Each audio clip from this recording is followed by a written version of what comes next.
Okay, I don't know. Whatever it is, it's not right on the teleprompter. I don't know what that is. I've never seen that. No, there is. We are going to do Sting, yeah. Okay, but Okay. yeah, I can't read it. There's no words on it. Okay. Ready? Sure. There's no words there. To play us out. What does that mean? To play us out. Sting is going to do. It's a video. Sting video. What is for credits? I don't know what that means. To play us out. What does that mean? To end the show? Yeah. Yeah. All right, go. In 5, 4, 3. That's tomorrow, and that is it. Okay. In 5, 4, 3. That's tomorrow, and that is it for us today. And we will leave you with a. I can't do it. Okay. We'll do it live. Okay. No. We'll do it live. Fuck it. Do it live. I'll write it, and we'll do it live. Right. Fucking thing sucks. In 5, 4, 3. That's tomorrow, and that is it for us today. I'm Bill O'Reilly. Thanks again for watching. We'll leave you with Sting and a cut off his new album. Take it away. Do it! Just do it! Don't let your dreams be dreams. Yesterday, you said tomorrow. So just do it! Make your dreams come true! Just do it! We obviously didn't communicate clearly. We're here to discuss your surrender, not mine. Tú eres tan romántico molestando con una diva. Me preguntas si te quiero. Yo te digo que no estoy lista y no quiero comenzar. No hay nada que empezar. Yo te dejaré atrás. Mientras gano más y más. No estás en mi nivel y tú no eres obligación. No estás motivada y tú aburres el corazón. Eres un idiota sin inteligencia y razón. Entonces déjame tranquila mientras escriba tu canción. Tú eres tan romántico molestando con una diva. Me preguntas si te quiero. Yo te digo que no estoy lista y no quiero comenzar. No hay nada que empezar. Yo te dejaré atrás. Mientras gano más y más. No estás en mi nivel y tú no eres obligación. No estás motivado. Corazón. Eres un idiota sin inteligencia y razón. Entonces déjame tranquila mientras escriba tu canción. Estoy aquí a disfrutar. Estoy aquí pero quiero gozar. Si quieres a mí pero vamos a bailar. Cintura a cintura papi tra tra tra. Bailando, gozando y me gusta tomar. Pero no quiero pendejos que no quieren respetar. Déjame pendejo papi ya no más. Déjame pendejo papi ya no más. Estoy aquí a disfrutar. Estoy aquí pero quiero gozar. Si quieres a mí pero vamos a bailar. Cintura a cintura papi tra tra tra. Bailando, gozando y me gusta tomar. Pero no quiero pendejos que no quieren respetar. Déjame pendejo papi ya no más. Déjame pendejo papi ya no más.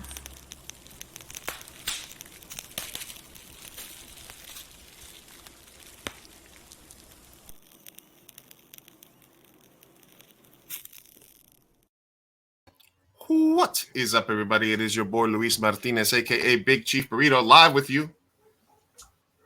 What is today? Is it a Thursday? No. It's on a Tuesday. It's a Tuesday. Oh my gosh. Yes, on a Tuesday. What's up, Sophia? Nothing much, Lou. What's up with you? Live and alive, Any personal right? news? Live and alive. We're live here on a Tuesday, Mi Gente show. Yeah, 2 guests. I'm excited. Two guests on a Tuesday. Mm. There's 2 hosts. It's a foursome. We could have virtual beer pong. Oh my gosh, we could. We should do that. It should be an hour of the show. We should do that. We don't have a lot of time today. We're live here on the 2AM Burrito YouTube channel, Mi Gente Show Facebook. Make sure you're following that Mi Gente Show on Instagram, Twitter, at Sophia Car _ at Big Chief Burrito, so you can get notified every time we go live. We're trying to hit 1,000 subscribers on the YouTubes. So if you are watching this on YouTube, go ahead and hit that like and sub button. Leave us a comment. Let us know you're hanging out in the chat. Or, as always, lurkers are welcome. Yes. The only personal news this week kind of pertains to our guest. This happened a little bit several months ago. An actress that I followed, who's on our show today, Angelique Rivera, put out a tweet that sort of went viral, and it was specifically related to Latinos in the film industry, and basically having people promote their projects that are ongoing, what kind of challenges they were facing, sort of a place where people could sort of bounce ideas of each other. It got a lot of traction because as Latinos in the industry, we have it rough. Things are much better than they were 10, 15, 20 years ago, but we still got a lot of ground to make up. So from that tweet, Angelique and Rob Alicea sort of began a movement called L.I.F E, Latinos in Film and Entertainment, nonprofit organization that is kind of trying to help level the playing field. It is an organization that I am trying to work with behind the scenes. It's something, even though I don't have a lot of time, I'm trying to dedicate a little time to them and use some of my corporate loose skills to help them out. But I have been wanting to have them on the show to talk about the origin of L.I.F E. So with your permission, Sophia, I'll bring them The on. origin of life. I love how that sounds. Yes. Get them on here. Just get them on here. Let's get on this. All right. So welcome to the show, Rob Alicea and Angelique Rivera. Welcome. Welcome. Hello. And we have a bi-coastal situation. Hola, mi gente. That's Hola. right. Yes. Love that. Rob, you're joining us from the East Coast, right? Yep, from Astoria, Queens, my hometown, where I still am. Queens, New York. See, that's why I have my Mets jersey back there because I knew you were coming on. And I had my blue and orange on today because usually I wear black, but we have a Queens boy in the house, so I figured might as well get after it. Astoria, Steinway, the 7 train. And I will point out that orange and blue are Gator colors, and I went to the University of Florida, so you are hitting 2 at once there. All right, you are representing both of us. Let me add to that. I went to Cal State Fullerton. It is also orange and blue. There you go. Boom. Look at us. Look at us. Who would have thought? Who would have thunk it? Yeah. And also, the 2 a.m. burrito logo is blue and orange. There you go.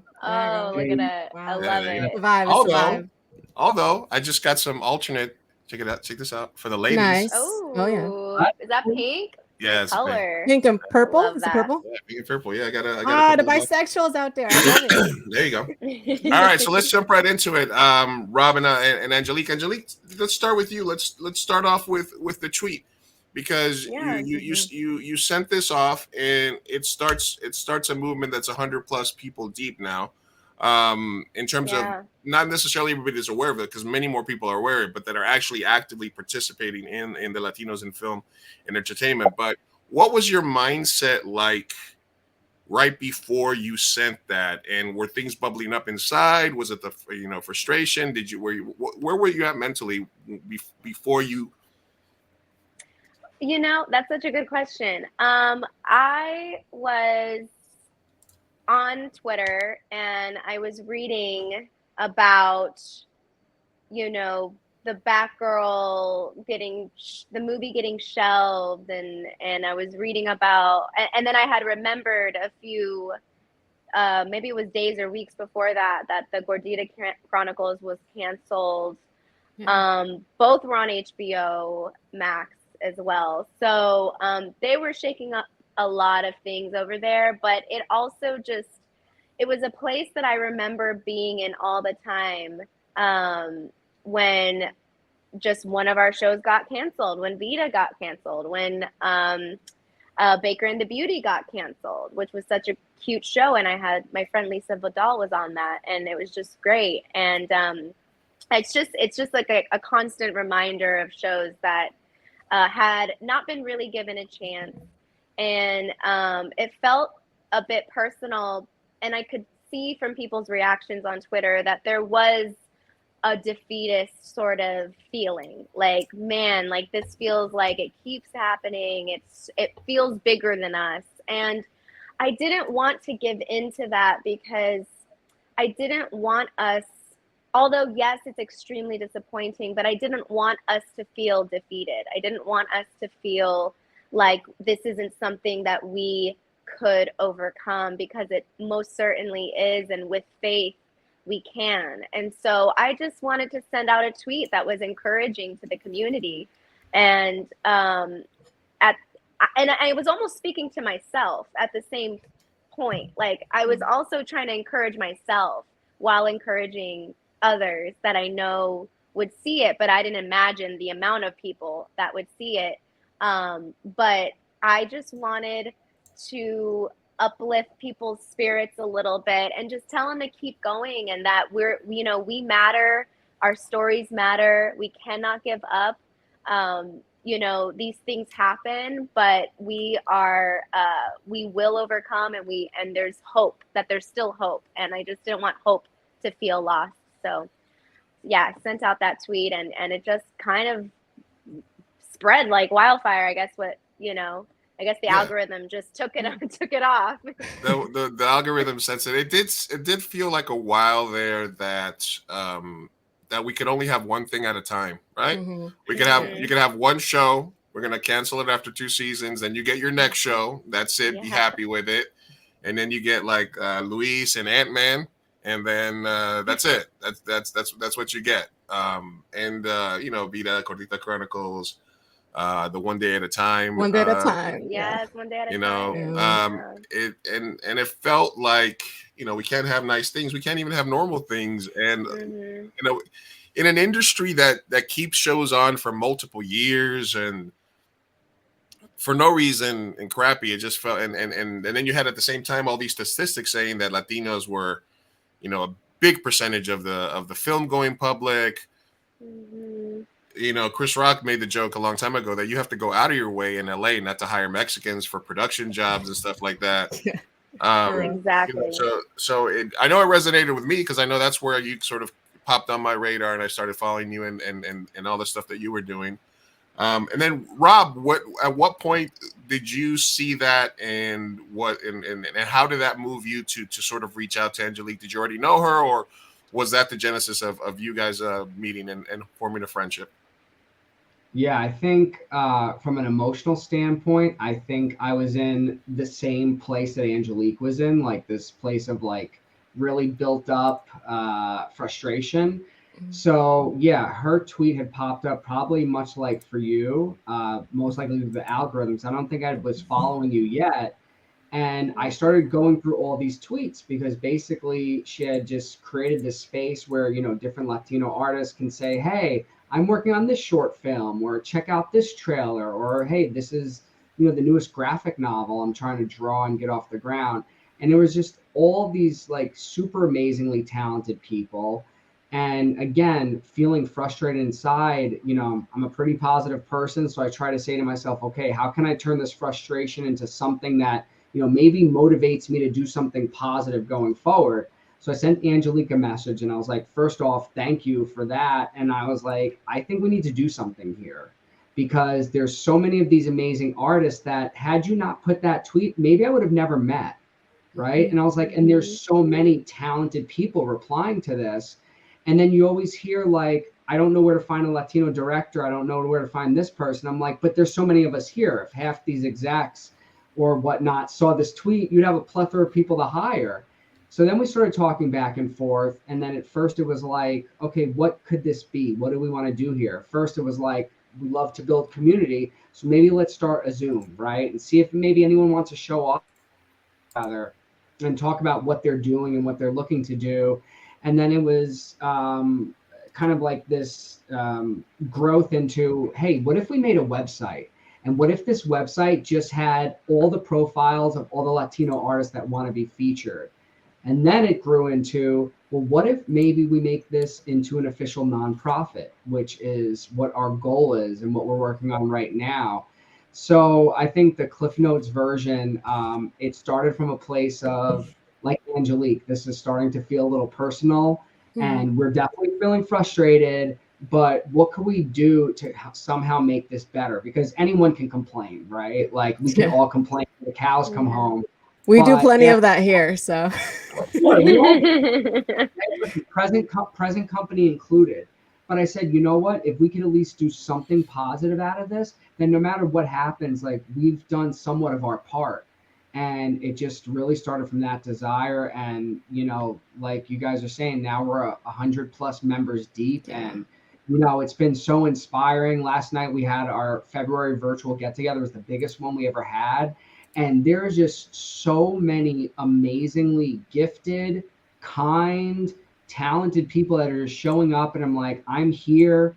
And if you need help, I got your back. And if you want to support me, this is what I'm doing. And it's just like this amazingly safe and awesome community that I just feel so grateful to be some part of growing.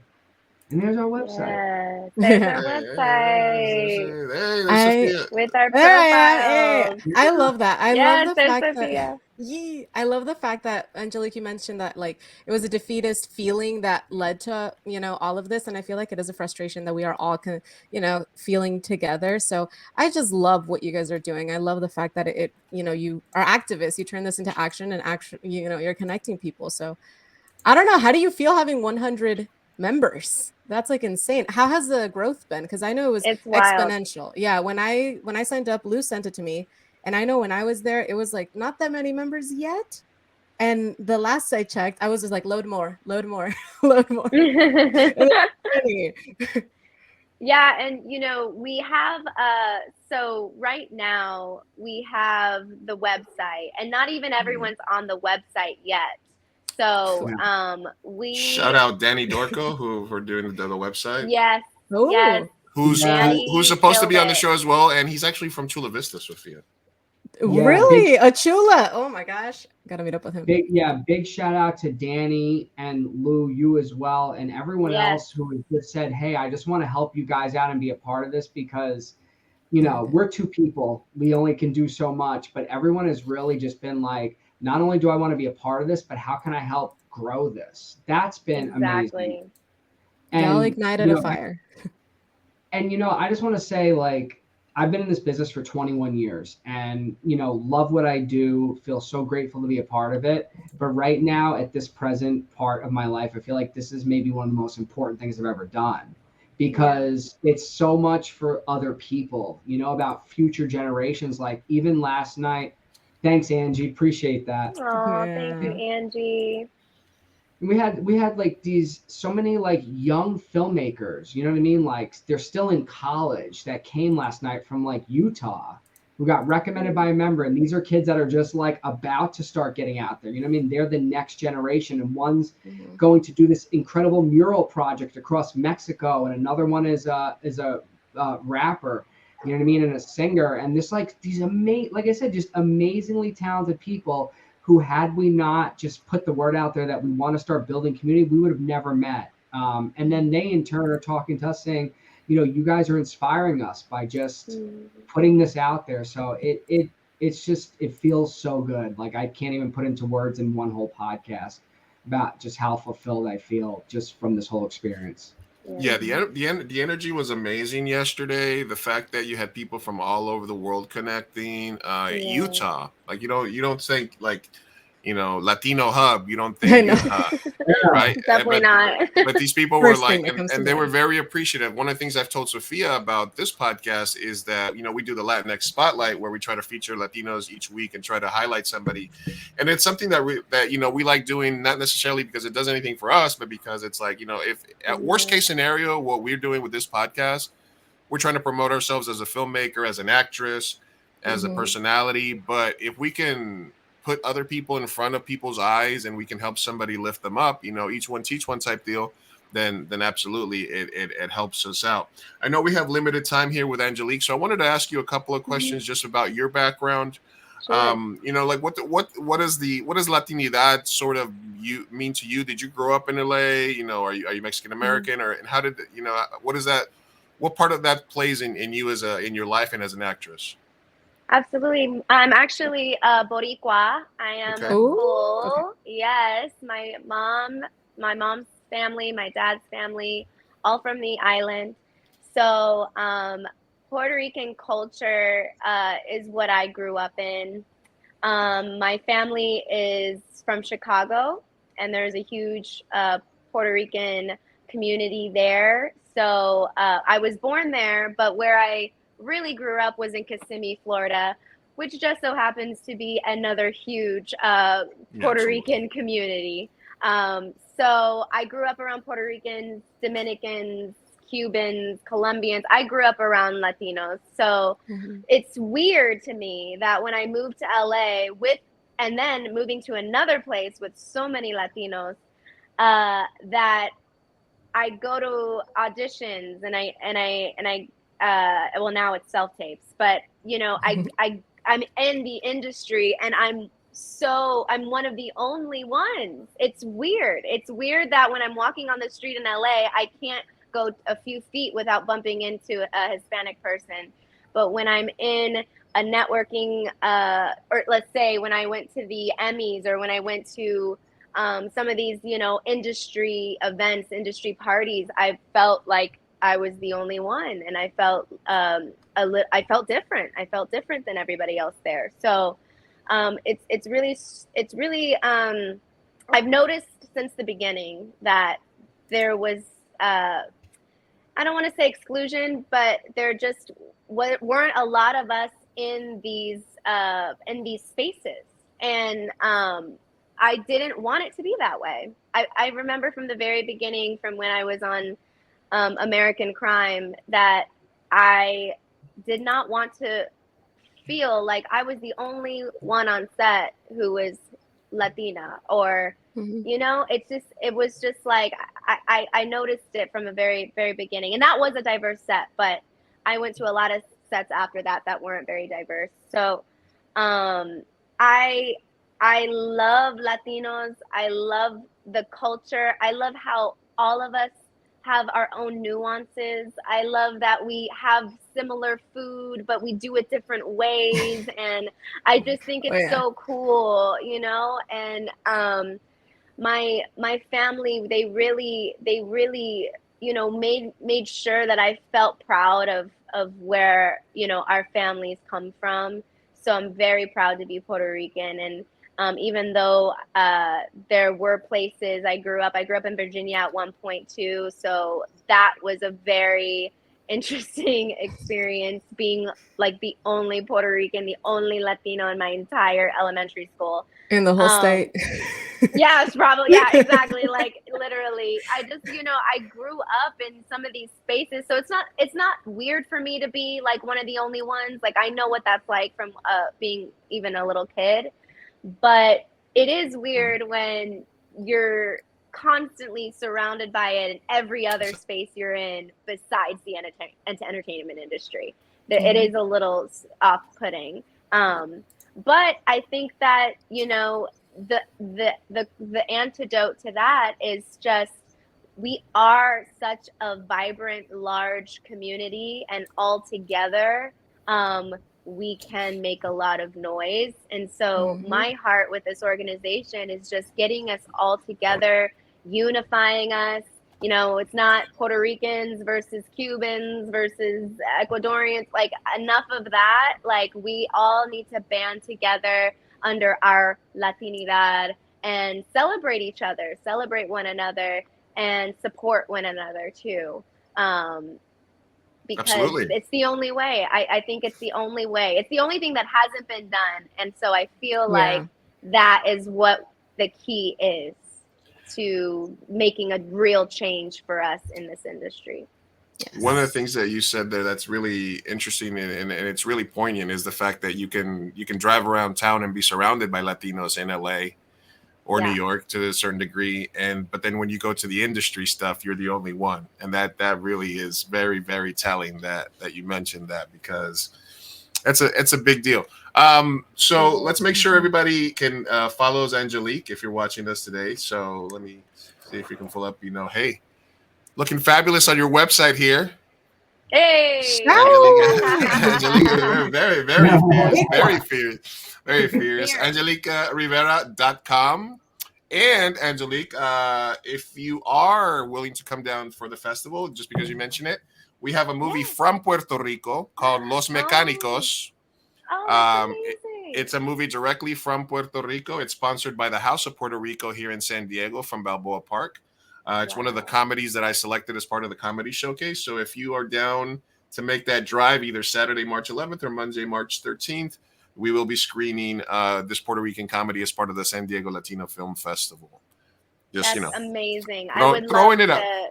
throwing it out I there. would love. It's only a 2-hour drive, Only a maybe 2 hour 2.5 drive. with traffic. You It's know, all right. Plus, so little day trip. plus, you got burritos. Plus, you can Yeah. you can Ooh. meet myself and Sophia here. It's it's a Yes. win-win. We'll That's hook what you we up. call Yeah. that's what we All call the a things. that's what we Yes. call a win-win. And then any last thoughts? I know you have to leave here, but what do you think if you look ahead for life? Let's say 90 days, 6 months, a year down the road. What do you hope is accomplished by the organization? I would love to hear victories coming out from the community. I would just love to hear people saying, I got my first agent, or, I met this person in Atlanta and we were both on the L.I.F.E call, and then we met up and got coffee, and now we're talking about going into a production on a short film or a feature. I just want things to I think that's already happening. things to Yeah. Yes. And I'm grateful, and that to me, I want us to be working together. I want us to be collaborating. I want us to grow. I want the community to grow. I want the people in Atlanta to grow, in New York, LA, Florida. Now we've got Utah, like Texas. I would love for us to have these hubs where if I go to New York, I know who I can go see and hang out with. And I'm not alone. I'm not alone in New York. I'm not alone in Texas. I'm not alone if I go to Utah or Florida, like ATL. Like, we have this community that spans the whole country. And so I want to keep meeting people, keep growing the community, and just really have some big success stories come out of the community. And I want people to grow in their careers from just knowing and working together. I think that is my hope. Yes. Right, absolutely. Yes. So make sure that you guys are following Angelique Rivera. Go to somoslife.org for more information. And I know you have to leave, but hopefully we can have you on at another time just to hang out with us. We react to news and culture, nothing too serious. So maybe I would when love you get it. some free time, just let us know and we'll have you on, and we just have some fun and not something so serious. Yeah. Although it is important, to talk about these serious issues. And so it's a balance. It's a balance. So thank you, Angelique, for thank joining you so us much today. for being here. Thank you. Thank you so much. And thank you for this platform, this space. I admire both of you for what you do. And we're lucky to have you in our community. So thank you so much. Oh, my heart. Likewise. Thank you. All right. Bye, Love, Angelique. peace, love. Bye, Rob. Take it easy. Talk soon. Take it easy. Very easy. All right. Now we can talk trash about Angelique. I'm just kidding. I'm just kidding. I'm just messing with her. She, what a sweet, wonderful person. How lucky we are that she sent that out. And I was just looking here. In terms of the timeline, that you also have it on the website. We know how it all started. Angelique's original tweet. Shout out to every Latino in Hollywood who keeps going despite every obstacle that keeps being thrown at us. The disrespect is outrageous, but we will not let it get us down and define us. Our voices matter, and we need each other. So just keep going. And I think that those are incredible thoughts. And from something like that, like my dad used to say, de una chispa se puede crear un incendio, right? From you can't light a fire without a spark, right? Yeah. That's the song. So it's awesome. And then Rob, let's talk a little bit about you. You've been in the industry for a long time, but where did the love come for you for film and creation? Was it writing first? Was it being a boss first? What was the main thing for you? Sure. I mean, my love for movies started when I was like 2 or 3 years old. I mean, I remember Back to the Future, Nightmare on Elm Street. I mean, like I was like all over the gamut in terms of movies. And then, I mean, a big part of my childhood was going to see movies with my dad and my brothers. So, it's just always been a part of my life. So one of the first things that I wanted to do when I was in college and trying to, find myself, I just fell in love with acting. and spent I guess the first or a little bit more than the first half of my career acting. And then, wanting to like help get movies made, I started working on the production side. So it was really like, hey, I'm acting in this film, but hey, I know a great writer who can help. I know another producer, and I know a cinematographer, and just trying to put a community together. And then before long, I was like, okay, I guess I'm basically a producer now. So started working on production. And then, this kind of, I think, foils into, about how L.I.F.E came about and why I started to become a filmmaker. I wasn't finding myself getting cast in a lot of things, and I had my agents at the time saying, like physically what you look like doesn't always match, who you are inside. And there's like this weird kind of gap. And then, they just said, start thinking about writing and directing. Like at this time, Did they literally say you have a face for Oh, directing? come on. Here's the thing. That's what I was told. But again, with my mindset, I said, okay, this is not happening to me. This is happening for me, right? Like, where is the benefit in this? I fell in love with filmmaking, writing and directing, and being able to put together a project. Because the part that I love is community. It's a big part about why, I wanted to be a part of L.I.F.E is just getting people together. So by writing and putting together projects, you get to put together a community of people. Whereas sometimes as an actor, you don't always have that power, that ability, right? To kind of like get something to move forward in that way. So then, Cliff Notes version, about 6 years ago, I ended up launching a production company, Leaving Normal, that's based out of here in New York. We work in the television and film, as well as work on commercials as well. That's our website there. Thank you for showcasing it. Besides my own writing and directing and working with the company, my life is L.I.F E, getting L.I.F E off the ground and really trying to help this organization grow, which, like I said at the top of, this podcast, I feel like it's probably the most important thing I've ever done, or maybe will ever do, and if it is, that's amazing, because I really do feel like even in the short time that we've been trying to grow this organization, it's made a difference already. People are, like I said, reaching out and saying, hey, this is like changing my life. You know what I mean? I don't feel so alone. I feel like, I have a community here of people that are like-minded and talented and want to work hard. And like Angelique said, want to make some noise with our, joint voices. And, in our business, it's not always, a lot of our business is about me, right? It could be about the me show and doing things for myself. We don't always think about doing for other people. I'm definitely can be, guilty of that at times.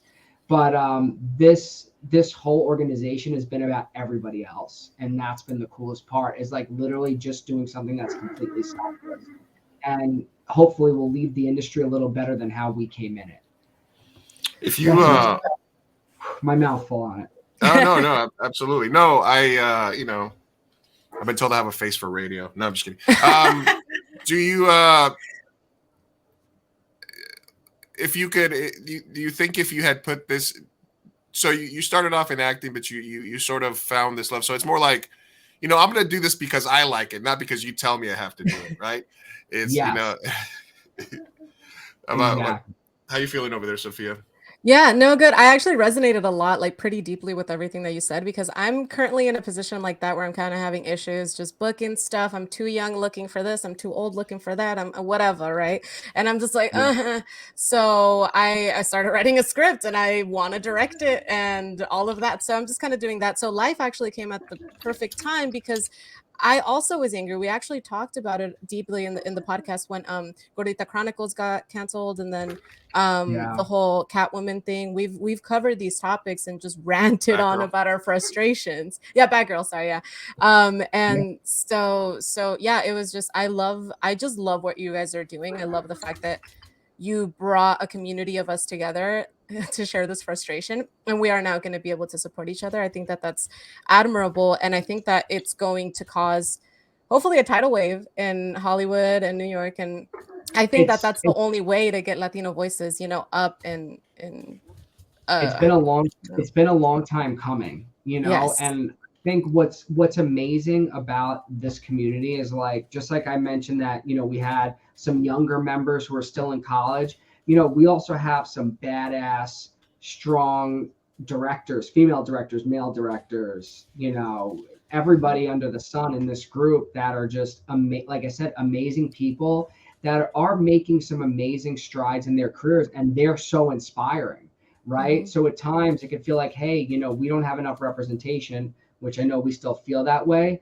But it's like, look, if you continue working hard and you continue to say, I'm not just going to knock on a door, I'm going to kick it open if I have to. And then seeing those people that did that, I feel like that gives you that strength to keep trying. You know what I mean? It's like, because we all have down moments, right? But it's like, if somebody in this group wins, we're all winning, right? Exactly. So like the fact that can be such an inspiring thing for all of us. And for, again, people who may not be a part yet, or maybe just watching from the sidelines and they're like, wow, that's, giving me a little bit of an uplift. Like, I think that's what it's all about. It's about community, spreading positive messages, trying to help one another out. And remember, put the we before the me, because if we help each other, we're all going to rise together. Exactly. Yeah. And honestly, like, just creative arts in general can be such a dog-eat-dog world, and we tend to tear each other down before we can ever uplift one another. So I think that this is, I'm excited to see where life goes. Where ultimately would you like to go? Let's say 10 years from now. I don't know. Let's go macro. No, it's amazing. Sure. I mean, I would love it. If this was, just a place where the industry goes first. They're trying to hire Latino artists, they know to go to this website. That was literally that was how it began. Like I said, it was literally just like, even if it was like even if it looked like Craigslist, we didn't care. As long as we had a hub where you can say, okay, here's all the actors, right? Here are your directors, here are your writers, here are your literary managers, here's your agents, so that no one can say we're not here. You know what I mean? So if this can become a place where people feel like this is like a second home, if they come there to feel inspired, if someone feels like I'm about to give up and then they discover this community and they're like, I'm going to keep going. And if people can get work and continue to increase so that, we all keep growing in this industry, I think that would be the ultimate, and, the big thing that Angelique and myself, we talk about all the time is we want everyone to feel welcome. As long as you're an ally, come join, be a part of this. We appreciate everyone's support, and we want everyone to feel welcome. That's like the most important thing, is like, this is a community where no matter who you are, if you just want a friend, you want a colleague, you want a potential person to collaborate with, we can be any and all those things. So that's my long-winded answer, but it's from the heart. No, it's absolutely true, because I'll give the example of Encanto, right? Which is a movie about Colombian culture. Yeah, that really felt more generic. I mean, it did touch on a couple of key factors, but it didn't feel like as complete as Coco. Coco, yeah. But and then you look into it, and then there's very few Colombians involved in the production, and at that point I was like, we're not that hard to find. You need a Colombian filmmaker, Colombian writer. Like how, or when Hollywood just says, Mexican, Hondureño, Panameño, Uruguayo, Colombiano, Peruano, it doesn't matter. So I feel like when they say, diversity in Hollywood, and we need more voices from different people, but they're not really looking that hard, and I have felt that way as well. Again, this is where sometimes I teeter on where I'm at emotionally with it, because I get frustrated when I think about it, right? And I remember that, look, you asked me too, Sophia, what would be my goal? This would be my overall goal, right? Even beyond life, to the point where we're getting hired in the industry. If you're an actor, it's not because the breakdown said Latino and Latina. It's just because you are a great actor and you're in a lead role, and it's not about your ethnicity, and that something's not because someone has to fill a quota, right? By hiring a certain amount of diverse people. It's we're there because we're damn good and we deserve to be there among everyone else. That's what I want to continue to, continue to look at as the goal for life, because I really do feel like if we're apart and we're not helping each other, we're not going to get anywhere, right? Because we're going to be a bunch of little voices, like I said, being frustrated and upset. But if we come together and say, hey, you know what? I feel you. I'm feeling this. But you know what? Together, if we band together, we can actually make something happen. I feel like that's how the change is going to happen, like Angelique had said. So, Definitely. we're here for it. We're going to do our part. And again, community members like you guys are helping. Like, it's just literally, it's all of us together. You know what I mean? Like, we just kind of got it started a little bit, but now the community is really helping drive everything. It's going So to take on a life of itself. Yeah.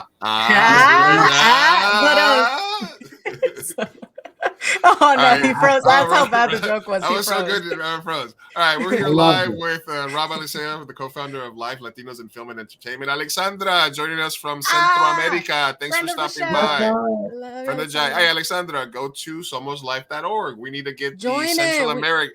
We need to get the Central Yeah. American contingent mixed in there. Thank you for stopping by. And this is not to be a contrarian to your point, but if you were to ask me what my goal is for Latinos in the industry in 10 years, it would be that we don't have to be perfect. It would be that if we get a TV show on, that it doesn't have to have the best ratings every single season for it to stay on. And I think I've said this before. I want the chance to be mediocre. I don't feel like I'm mediocre. I think I'm a good director. I just want the chance. There's so many movies made every single year. So many TV shows. And I want for Latino, Latina, Latinx, Latin directors, writers, actors to have a chance to make something that's not earth-shattering, that's not groundbreaking, that doesn't get into 15 film festivals and be able to recognize and to have a career. And of course, I know that L.I.F.E is trying to promote the talent, but if I could see in a crystal ball and I could say, what do I want in the future? Because there's so many mediocre directors, mediocre films, horrible TV shows that get made every year, and we don't get a chance to direct those. We don't get a chance to write those. We don't get a chance to produce those. So, I understand that, and so not to be a contrarian, and I want to shine, but I think that's a side wish for myself, is that we don't have to be outstanding. We don't have to be the best of the best to have a shot. And I think that's when we'll see real change, is when we're getting these regular. You need a B unit director. You need somebody to direct a random episode of a TV show. Find a Latina director. Give somebody a shot. Yeah, absolutely. And that's a big, I think that's a big joint feeling that I feel like a lot of people have, because you could even take Gordita Chronicles, which did well. You know what I mean? It's not like it didn't do well and it didn't make it for whatever reason. I personally don't understand. But I do understand what you're saying, that, we're like, there is no such thing as perfection, right? Like, what does that mean? Is it a certain box office number? Is it a certain amount of awards something has to hit? It's just all about us continuing to work, because again, we are somewhat like 70% of those that consume, streaming, paid subscription streaming channels, if you will. So, I mean, there's no reason why we shouldn't be working more. But again, these conversations are so important, right? No matter where you come from, what end of it, the fact that we continue talking about it, that's the point, right? Because here's what happens. Every time a show gets canceled, the conversation starts, right? And then sometimes it kind of stops for a while. Then something else kind of crappy happens, and then we start talking again. At least I look at it like with L.I.F E, we're going to continue that conversation, and it's going to happen all year round, and it's never going to go away. And we're just going to keep turning the volume up. So like at some point it's going to be like, well, damn, they're not going anywhere. Might as well start hiring them so they maybe simmer down a moment. Yeah. But yeah. Just on the real though, as long as people feel like, again, this has inspired them, makes them feel like they can fight another day, even if it's to air your frustrations. Trust me, we do that on our virtual Zooms too. We're all transparent and open with each other. No one's trying to pretend like any of us have the most perfect lives or perfect careers, but just again, continue knowing that community is there. That's really all I can ask for right now. And the rest to me is a bonus at this point. Definitely. I was gonna say, I don't think Lou, I don't think it's necessarily a contrarian point. I think they're kind of not Yeah, I really don't think mutually so. exclusive. I think that in order to get what you say you want, which is just to be able to do freaking mediocre stuff, we need to be loud, which is kind of like where this is Absolutely. starting, and it's gonna get Yeah. there eventually. I hope, and I You know think we what? will. I think we're headed in the I right believe direction. it. You know, like I really feel it in my heart. Like I really do. And I think sometimes like especially when your heart can hurt, you know what I mean? When you're frustrated, sometimes it's like you shut your brain off and it's like, okay, go back to why I started doing this because I love doing it. I love telling Mhm. stories, right? We're all storytellers. That's why I think we all got into this because we want to continue doing that. So, you know, we're telling stories while we're talking to each other, you know what I mean? And we're trying to create work. And then again, if we just continue doing it together and keep talking about it, and again, every time we get frustrated, say, okay, this is a trigger that we want to be working more. Okay, hey, Sophia, what you got? I got this. Hey, Lou, check out this person. You know, they got a movie coming up. They need a director. You know, it's like those little steps every week, every month that I really feel like will continue to snowball. Mhm. Absolutely. Angie, Yes. thank you for stopping by. You were on the live yesterday. Thank you for your Angie. live. Wonderful to hear everybody. Alexandra, go ahead and take that link and join live. We need to add more people to it. Latinos Mhm. in film and entertainment. You know, one other thing that I think that needs to happen, and Alexandra says it's really important for network to understand how it works with Latina viewership. Yeah, absolutely. We're there, True. we're watching, we're going to the movies, we're consuming. We're just not represented.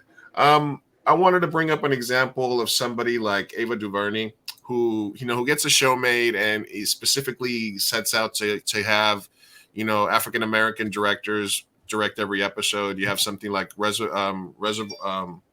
excuse me, the Hulu show. What is it? Reservoir.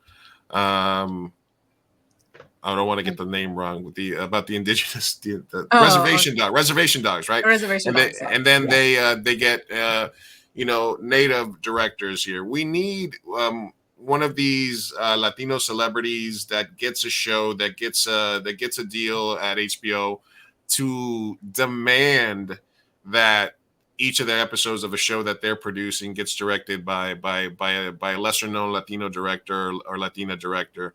We need Yeah. something. We need a little. The ground up movement is going to happen, and like Sophia said, we're not taking no for an answer. We need to be advocates for Right. ourselves.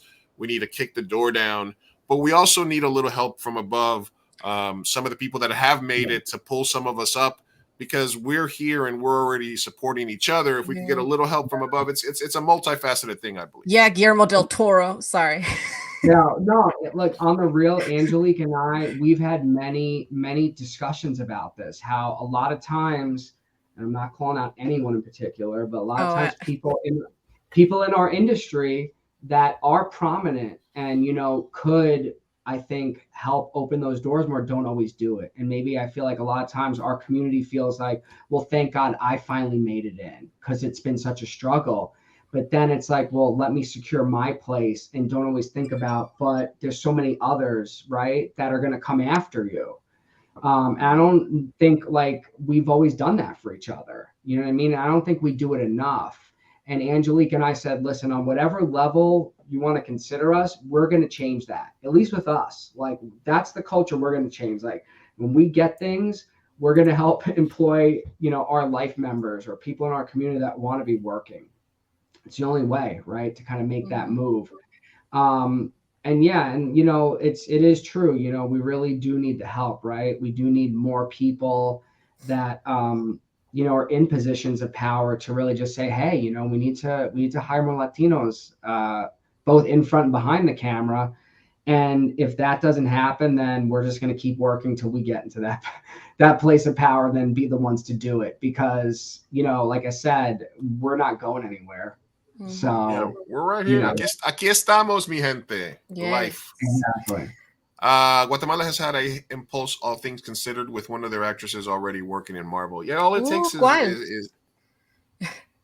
is that from America, from the Marvel. Write it in the chat, Alexandra.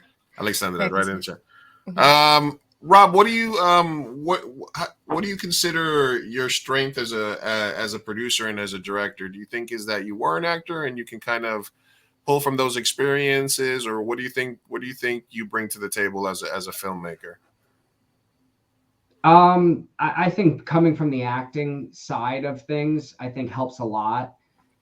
Especially as a director working with actors, I feel like you really understand their process. That you can't just tell an actor, "I need you to cry" midway through the seventh sentence of this monologue. To be able to kind of talk to someone and understand that emotional journey that character has to go on, and let an actor know that, hey, I don't look at you as just like a chess piece I'm moving across a board, I think helps a lot. I think as a producer, I think if you know how to produce, I think you do everything better. Just my personal opinion. I feel like producers are really the backbones of any production. So one of the things I always encourage, especially every actor I know, I say learn how to produce, because if you learn how to produce and you can produce well, you can always make a project, and people always need good producers. I found my way. I found my way either sometimes starring in projects or directing projects or coming on to be a writer on a project, where my entry point was first working as a producer on the project, just because I was able, to lend other skill sets, and because I was just motivated. And yeah, I mean, really just my work ethic. Like, I definitely have a strong work ethic that was definitely developed from my parents. I don't come from money. My dad is a used car salesman. My mom is a recently retired teacher. My mom worked 2 jobs just to put me through school. So, I never had like any hookups in the business or any family. So, I started out as a production assistant, and I PA'd for most of my career before I started working up to a coordinator and then producer, etc. And I think that also helped shape who I became, especially, when I produce now and I'm working with a PA, I know how freaking hard that person's working, and having, basically, stepped and walked in everyone's shoes practically in the entire crew. I think just lets people know, like, hey, I'm not like standing on top of this proverbial mountain dictating what needs to be done. I've been there. So I understand what I'm asking you and what it's required. And I wouldn't ask you to do it if I wouldn't do it, because guess what? I did do it. Absolutely. So, Do you do any work at Silver Cup close by? I've done some work at Silver Cup. The last production job I did for the last TV show I was on was at Kaufman Studios, which is really cool because I've grown up in Astoria. So like literally I'm like a 15-minute like walk from Kaufman. So, my friend Patty works in props there at the studio. And then let us know. I mean, the same question we asked Angelique. What does the Latinidad mean to you in terms of your background? Growing up in Astoria, growing up in Queens. I went to Newtown High School in Queens, which was like one of the most culturally diverse schools in the whole world. Growing up with all over the place, no matter what part of Queens you are, you're going to be around Mexicans, Peruvians, Chileans. What was that like for you? Well, it's kind of funny. I feel like a lot of my experiences were very, very similar to Angelique. In like my elementary school, I know particularly the second elementary school I went to, I was the only Hispanic person in my entire class. I believe I may have been maybe one of maybe 2 or 3 of a graduating class, if that. So, that always, like Angelique had said too, always kind of gave me this little bit of this feeling of being like an outsider, if you will. But the real heritage I really got was always when being around my dad and my dad's family. So my dad grew up in the Bronx, Castle Hill. So, from having barbecues and just like, chilling with the fam, that was a big part of growing up. And then I feel like I've really started to really respect and honor more the culture and the heritage, of seeing again how hard people are in this business that are working and that should be farther along or not. That's why I've really started to raise my own voice more, especially in the past couple of years, and just say, hey, you know what? I'm going to continue to work hard, because any stride I might make, that's great for the next Latino director to see, like, hey, here's another one of us working. And then, bleeding that into life, and now seeing other people that have that same goal. Again, I say this ad nauseum. I really feel like together we're going to make a big change. So, they said the revolution will be televised, and, we're all going to be here to see it. Hell yeah.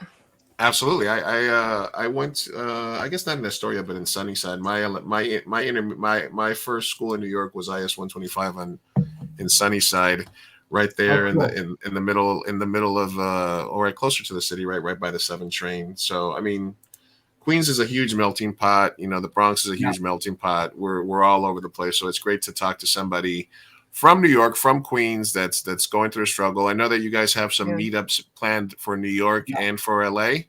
Tell us a little bit about that.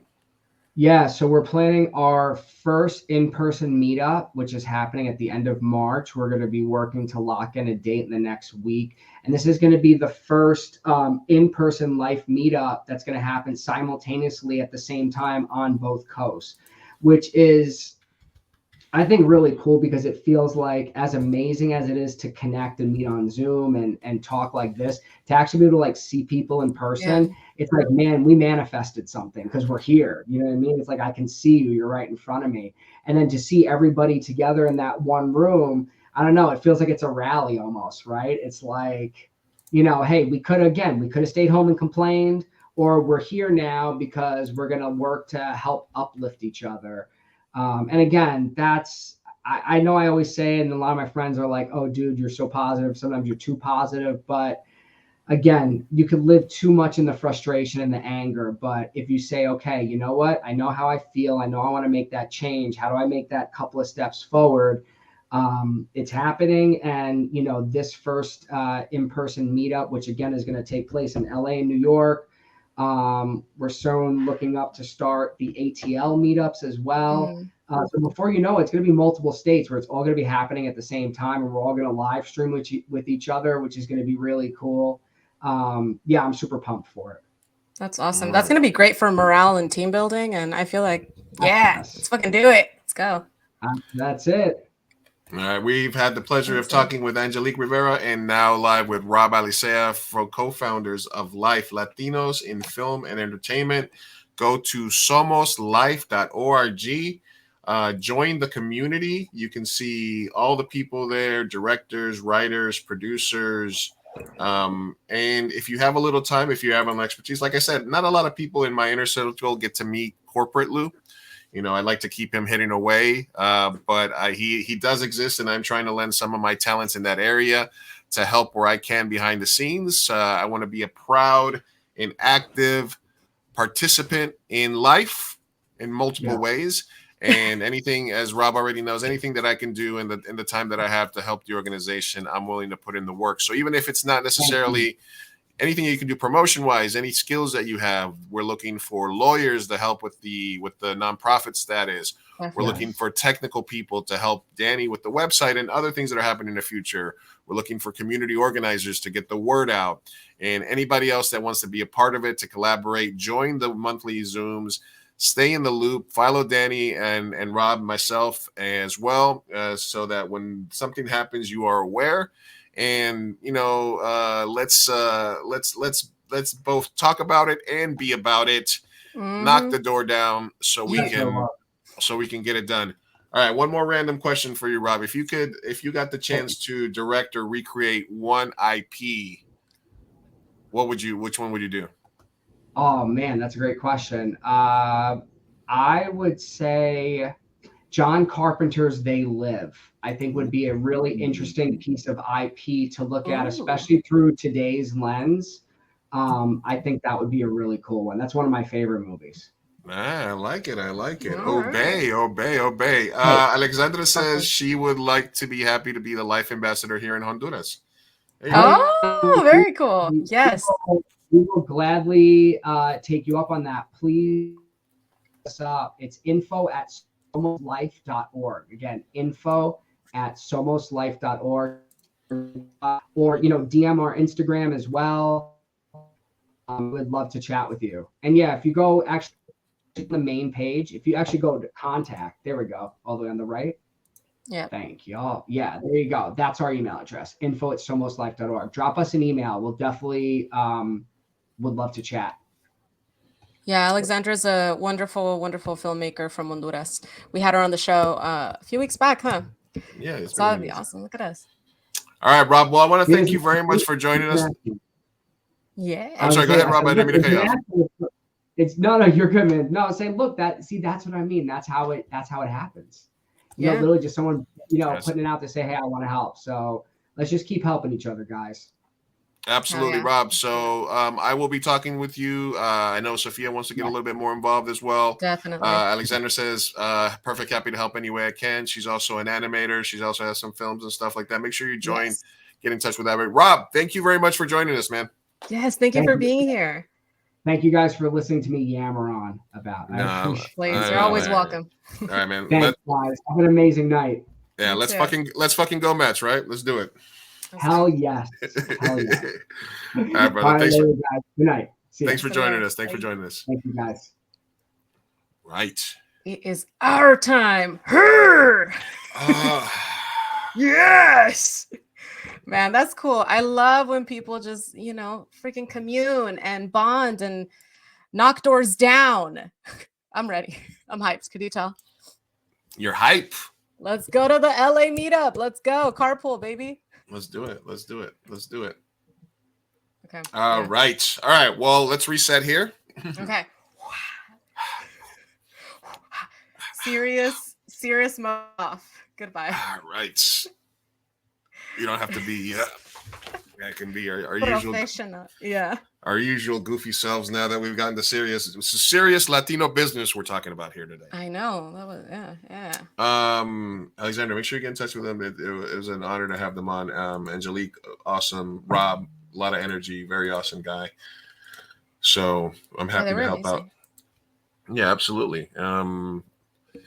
Hopefully you can make the next meeting, or we can go to the live one. Vamos. Let's go. Let's do it. All right. We didn't get a chance to do personal news at the beginning of the stream. So anything happening for you personal wise that we should? I went to my first hockey game ever in history last week. Yeah. It turns out I'm into hockey now. Okay, so that's Cliff Notes. Turns out you're into hockey now. It's a cool sport, man. I'm getting into it, okay? I don't know why. I just like it so far. It's high up there. It's a fast-paced soccer, and I love soccer. On ice. And they fight. Please. I mean, hockey is actually something that's usually better in person than on TV. Because of the energy. Because of the energy. TV, though. Because I watched my first game, peer pressured into it, but because my friend wanted to watch it because she really loves hockey. So I watched it. But even on TV, I was like, whoa, look at them go. It's so fast. It's soccer, honestly. It's the same as soccer. There's a freaking goal. There's a puck instead of a ball, but it's just way faster. So whenever people say soccer is boring, I'm like, I get it. It's slow, but hockey is not. So. And playoff hockey is really, really good. Ooh, I'm excited. Yeah, so that's pretty much it. Nothing else too interesting other than that. San Diego Latino Film Festival. You and I are prepping for that. I watched Diamond in the Rough. Loved it. Really? Yes. Okay. Jeanette Godoy, the director, will be on the show pretty soon, as well as hopefully the lead actress. Cool. That would be awesome. I have questions. Yeah, and hopefully they'll be here. They'll be here in San Diego for the festival as well. I was gonna say we should definitely go to the red carpet for that. Get some interviews. Yes, we will have our session soon, so we can figure out what days we will be down there. But yeah, definitely. Yeah. I mean, I'm gonna be there pretty much. Any movie that I programmed and any movie that I advocated for, I will be there. I also want you to go with me as well. There's a movie that I advocated for called Años de Luz. I talked about it yesterday on the stream. But it's a movie. It's a drama from Uruguay. And the filmmaker, she is flying all the way from Uruguay to for the streaming. Did you guys already talk about? Let's host her. What is East Side Sushi? No, what? Hold on, Google's it. Hold on. East Side Sushi. We have not, but I love that he just Mr. CCTV just came on and was like, "Did I miss it? Did I miss it?" It must be something relevant to us because he assumed that we were going to talk about it. So yeah, Años de Luz playing at the San Diego Latino Film Festival on March 9th to the 19th. If anybody wants to go, I'll put it up on the screen. But if anybody in LA or in San Diego wants to go to San Diego Latino Film Festival, it's happening March 9th to the 19th. San Diego, California, AMC Mission Valley. Use code Mi Gente Show, and you get 15% off. Anything that falls under the Hay que Reírse Comedy Showcase. Which is the comedy films that I suggested that are both short and long, will be anything that's under Hay que Reírse. Los Mecánicos was the Puerto Rican film that I told Angelique about. Los Pacientes Recurrentes, which is a movie from Mexico. Diamond in the Rough, which is a movie from L.A. And then Con los años que me quedan, which is a movie from Spain that's actually filmed in L.A. and Mexico, which is really good. So there's a lot of really cool movies. And then on St. Patrick's Day, on Friday, March 17th, there is the short showcase, which is I think there's about 7 or 8 short films. Chico and Rico Animal Avengers is so good. There's a movie that's very similar to The Bike Thief that's called the Guitar Thief. Oh my gosh, that's hilarious. Yeah, that's and then Le Petit Mort Horror, which I think you'll love. Privacy Comes First. There's a lot of really good short films. So come down to San Diego, or if you're already in San Diego, come check us out. We have to meet up with the Uruguayan person. Yeah, absolutely. Años de Luz. Let me see if I can find the movie real quick, so I can see if I have the. Will she be there? It's a female filmmaker or producer, and she's coming down. Let me just search. Wonderful. She should come to Sabor Latino. Vámonos. Hopefully they're there. Can you tell what I'm the most excited for? I'm just like, give me all the Latino food and the beer. Yes, honey, you excited too? Let me see if I remember how to type. Okay, so I just looked up Besides Sushi. It is a film from 2014. It says, against all odds, single Latina mom, yes, it says mom, Juana aspires to become a sushi chef while working in a Japanese restaurant. Director, Anthony Lucero. Yeah. It's a movie from 2014. I have not seen it. Let me see Mr. CCDV, is that a movie we should watch? This is a trailer for Años de Luz. Okay. Can you hear that? No, I cannot. Okay, maybe it's not going to play. No, my sound's a little bit. But anyway, we're going to do a whole stream where we're going to play the trailers leading up to the festival. So we'll figure that out. But all right, very cool. All right, well, what topics do we have for today, Lou? All right. No worries, CCDV. We were talking with Angelique Rivera and Rob Abelicea from L.I.F.E, which is an organization called Latinos in Film and Entertainment.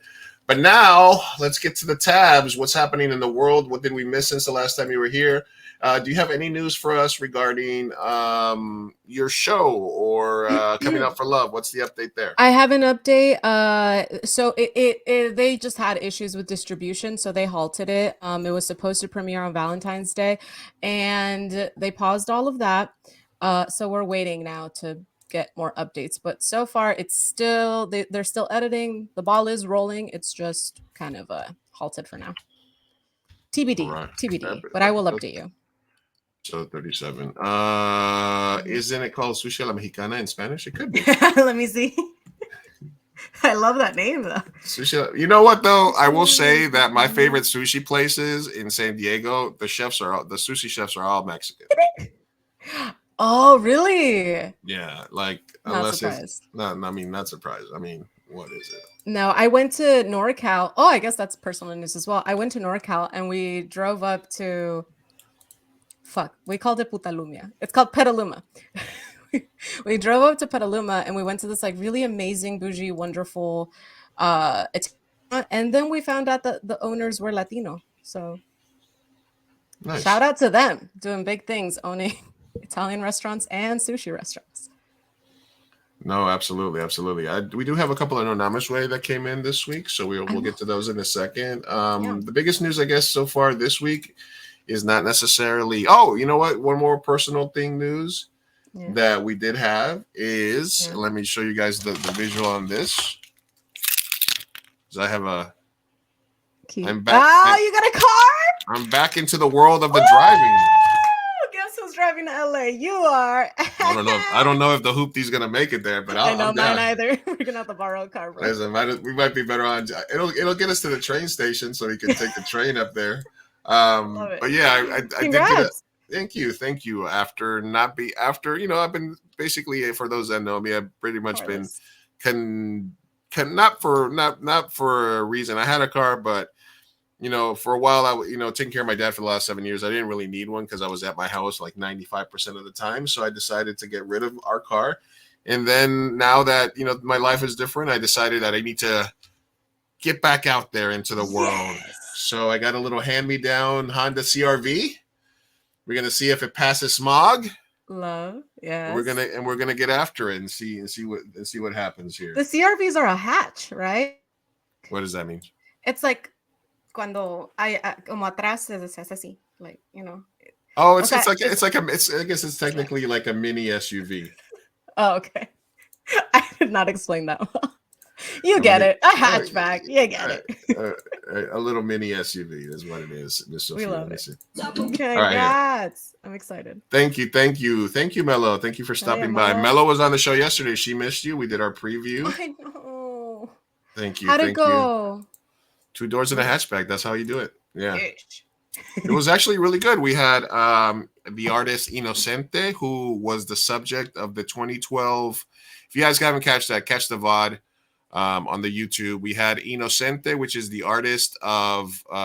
They did the 2012 Oscar winner short form documentary. Mm-hmm. Was about her as a homeless artist in San Diego, and she is going to be at the festival. They're going to do a 10-year anniversary. 10-year anniversary screening of her film, of the film she was a subject of. So we had an Oscar winner on the show, and you missed it because you went to a hockey game. I did go to a hockey game. It was exciting for me. Damn, now I'm less excited. How dare you? All right, let's check in on the let's check in on the caucasity. Oh, jeez, let's do it. Oh no.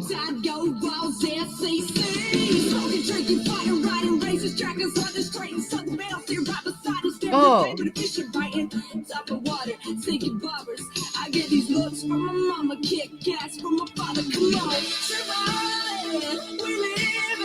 Why does it slap go a little? Fried chicken. All right. Anyway, 12 million views on that. Oh my goodness! I don't know how to feel. That's and my favorite tweet was, "What do you call this girl?" And the first one was MAGA the Stallion. MAGA the Stallion. Oh my God! Yes, that is so beautiful. MAGA the Stallion. No, there's no way anyone beat that. That's fucking amazing. I guess the question is, smash or pass, Sevilla? Pass. Big pass. Big pass.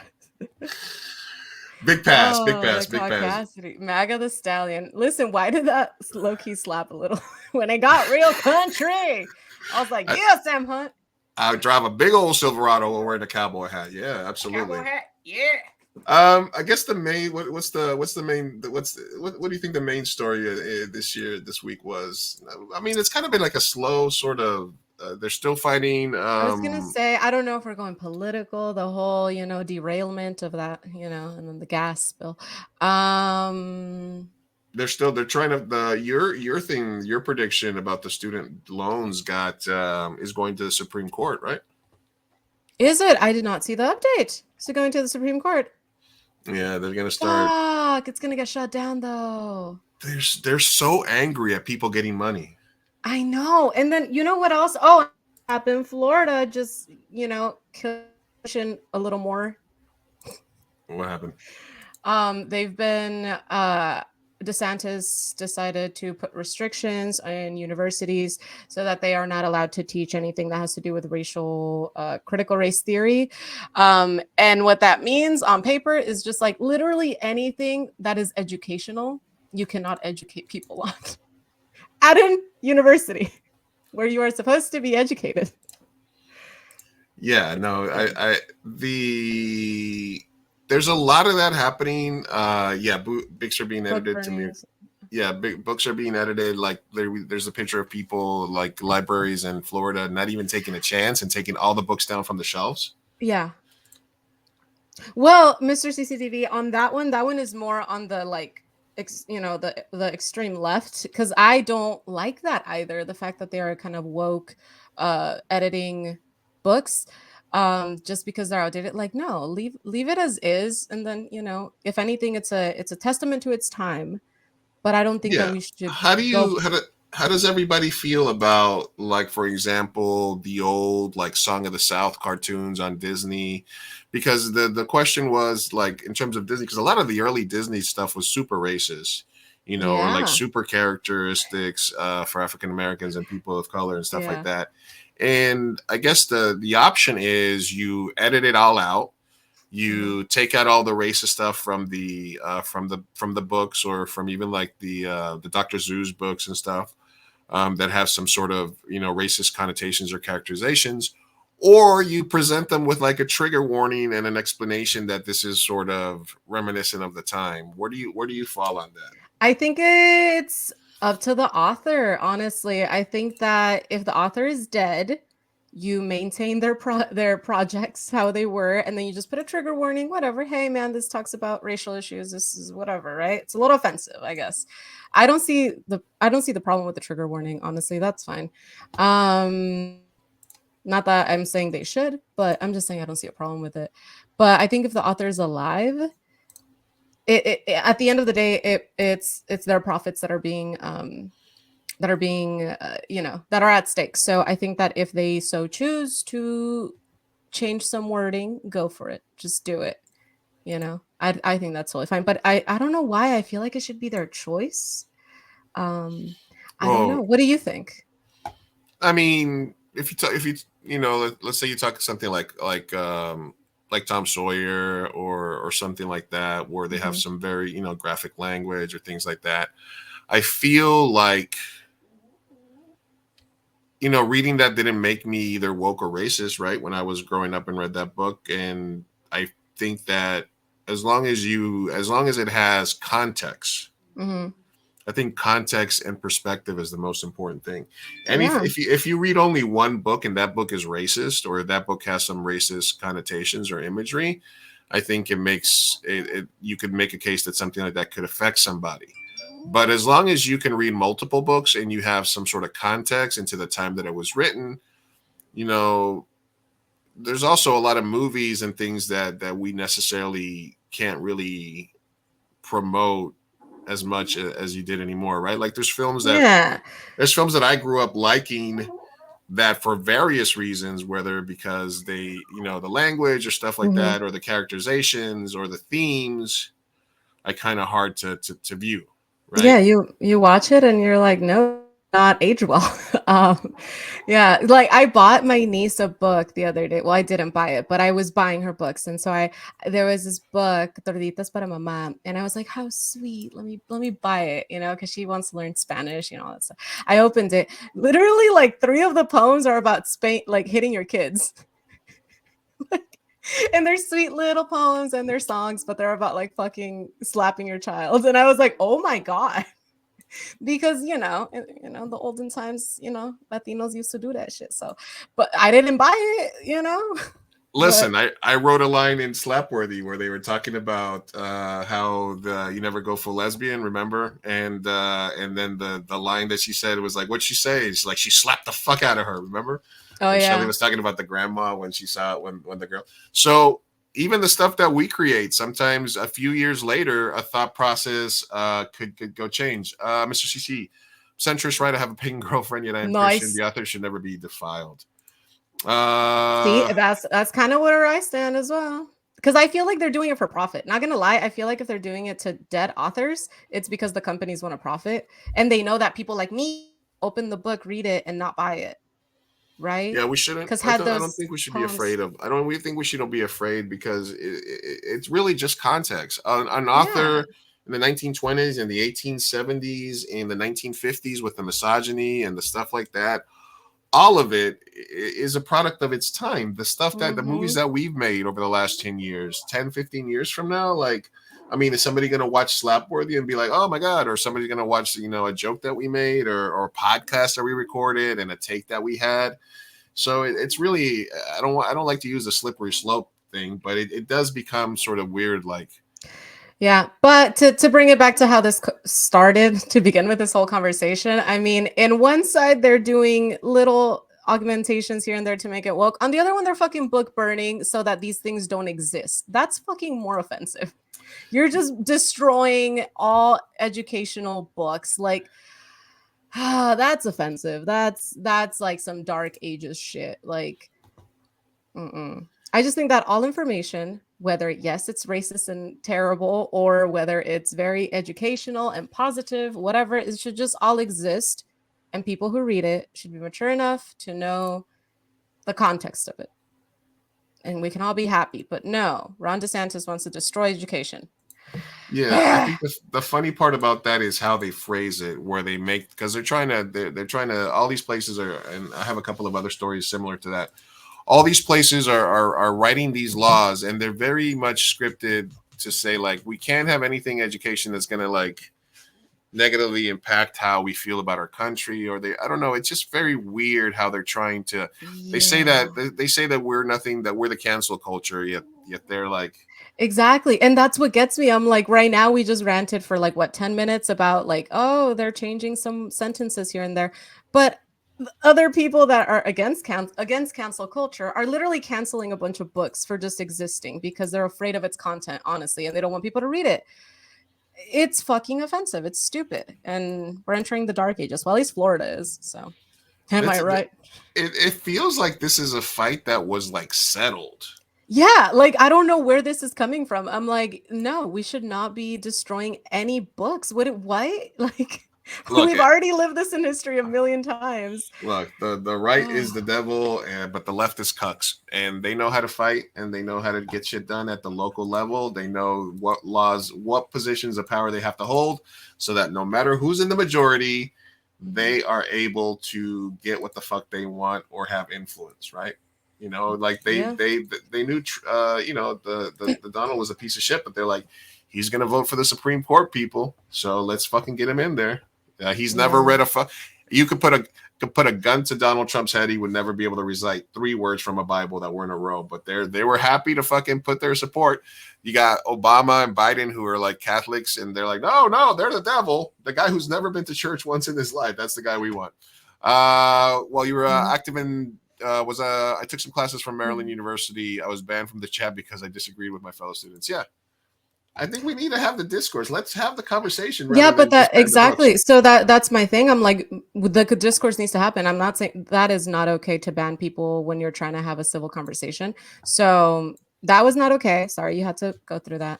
And then on that note, banning books is sort of like that. You're just deleting things. You're banning a conversation to even be had. Look, I'm not trying to tell anybody how to spend their time, but if you were to follow this link that says the 13th annual Influential Latinos in Media nomination period now being open, and you decide to promote like your favorite podcasters or streamers for that, and if there was a link in the chat to do that, I wouldn't stop you. No, I wouldn't stop you, because imagen.org is having their 13th annual Influential Latinos in Media nomination period, and it's open now. And it's not just about us. Maybe you're an influential Latino. Let us know. We'll listen. That's the self-plug. Sorry. Yeah, love it. Yeah, but yeah, there's a lot of shit happening in the world. Let's do a little palate. Let me get a little palate cleanser here. We haven't even started tabs or anything. Or no, not miss. These are tabs. These are all the tabs. All right, let's see this. Okay, right. Cool. So somebody mentioned that their dog liked Rory, Henry Cavill from the Witcher, and this is what happened. Okay.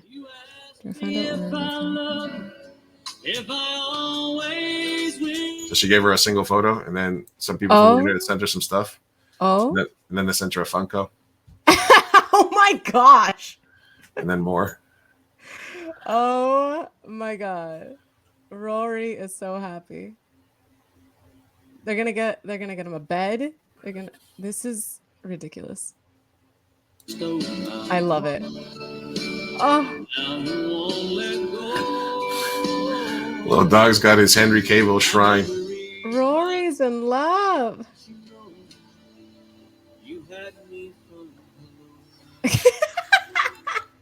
I love the internet sometimes. I love it. There's the good part. Yeah.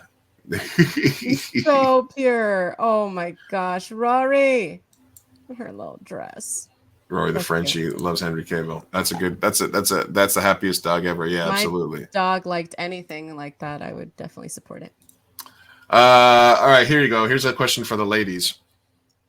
I'm a lady. All right. Archaeologists find the first Roman dildo. No way. It's exciting and intriguing. All right. So I don't know. This could be like a small baseball bat. It could be, yeah. I was gonna say it doesn't have to be a dildo. I mean, Ah. it's from 1062. I have to confess, part of me thinks it's kind of self-evident that this is a penis.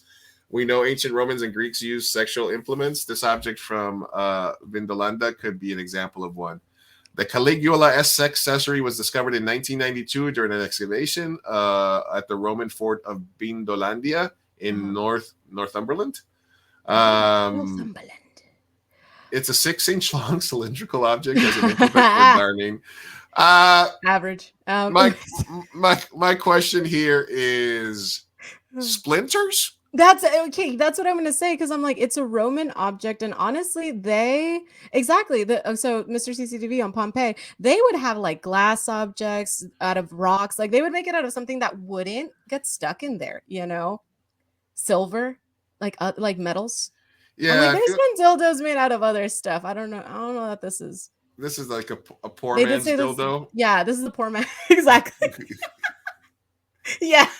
You have to graduate from the wood dildo to the silver or gold. Maybe the documentary we watched was about the upper class and how they were having orgies with glass dildos.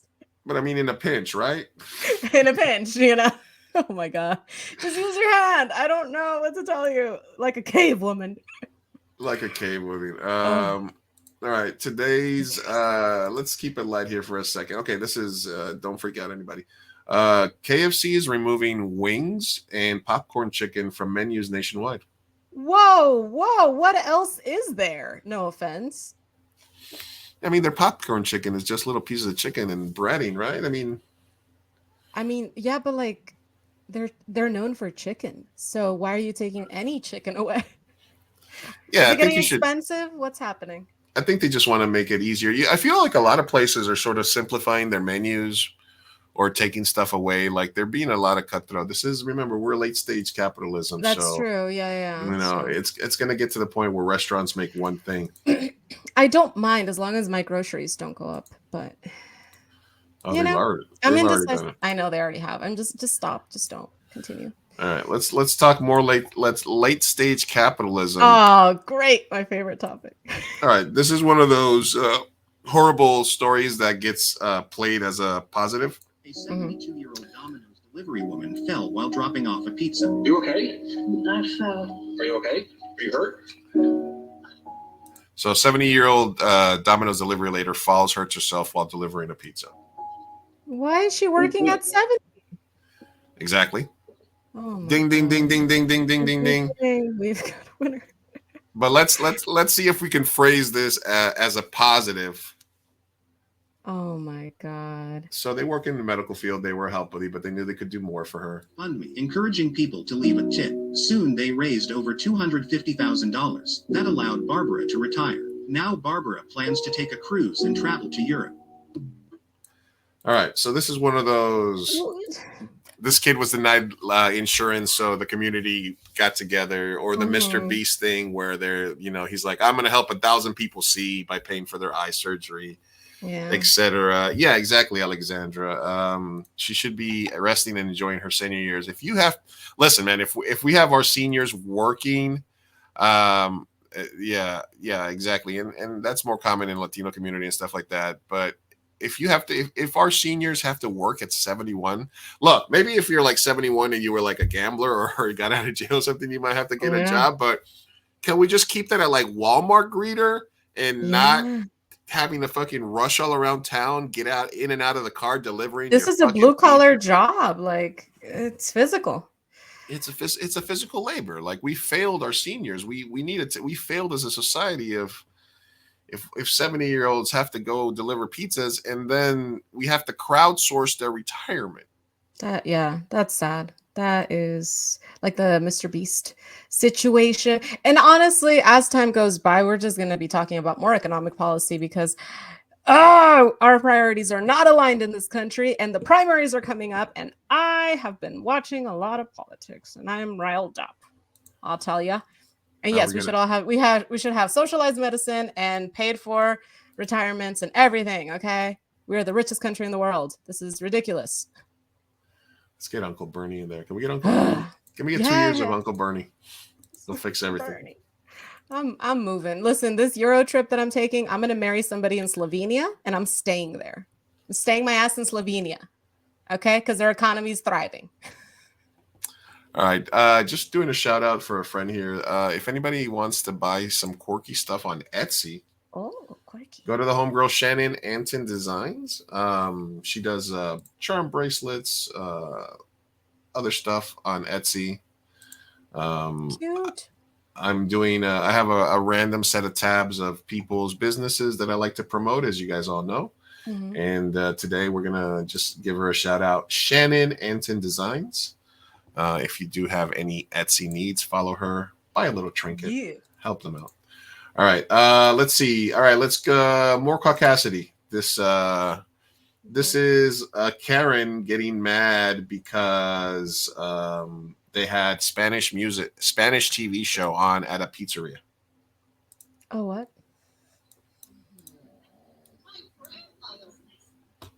My grandmother before that, so you can actually say 200 years. You want to tell? Oh, what happened to the sound, Lou? Sound went out as soon as you muted. I will look you Hold on. years. You hear that now? Yeah. And my grandmother before that, so you can actually say 200 years. You want to tell me Spanish on your TV? What's wrong with that? What's wrong with that? Because you're not American, dude. I will look you the fuck up and get you the fuck out of our town. Okay? Fuck you. Give my money back. I'm not giving my money to some illegal immigrant. Oh my God. I don't care. Then you gotta. You're in America. You're supposed to learn English. You got Spanish. Well, then you got Spanish on your TV. That's a fuck you to Americans, dude. My fucking father was a World War II veteran. Okay, Oh my God, ladies. Thousands of Mexican and Latino soldiers fought for the U.S. in World War II and in the Revolutionary War as well. It's also not England, yet we speak English. Right now, and make money, and you're gonna do this kind of shit. Give me my money back right now. I want my money back. Okay? You don't understand. You're too young to have any kind of respect. No, you Can she just take her pizza and leave? No, she doesn't want the pizza anymore because they had Spanish on the TV. Oh.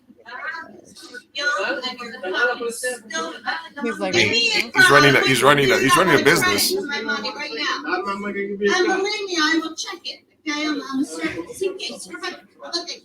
Lady, it's also not a piece of business. You don't get to choose what goes on the TV and what doesn't. Yeah, because you're racist. You're racist. Yes, you are. You're a victim. You're racist. You're a victim. I'm not a victim. You're a no, victim. I'm not. Well, I mean, currently.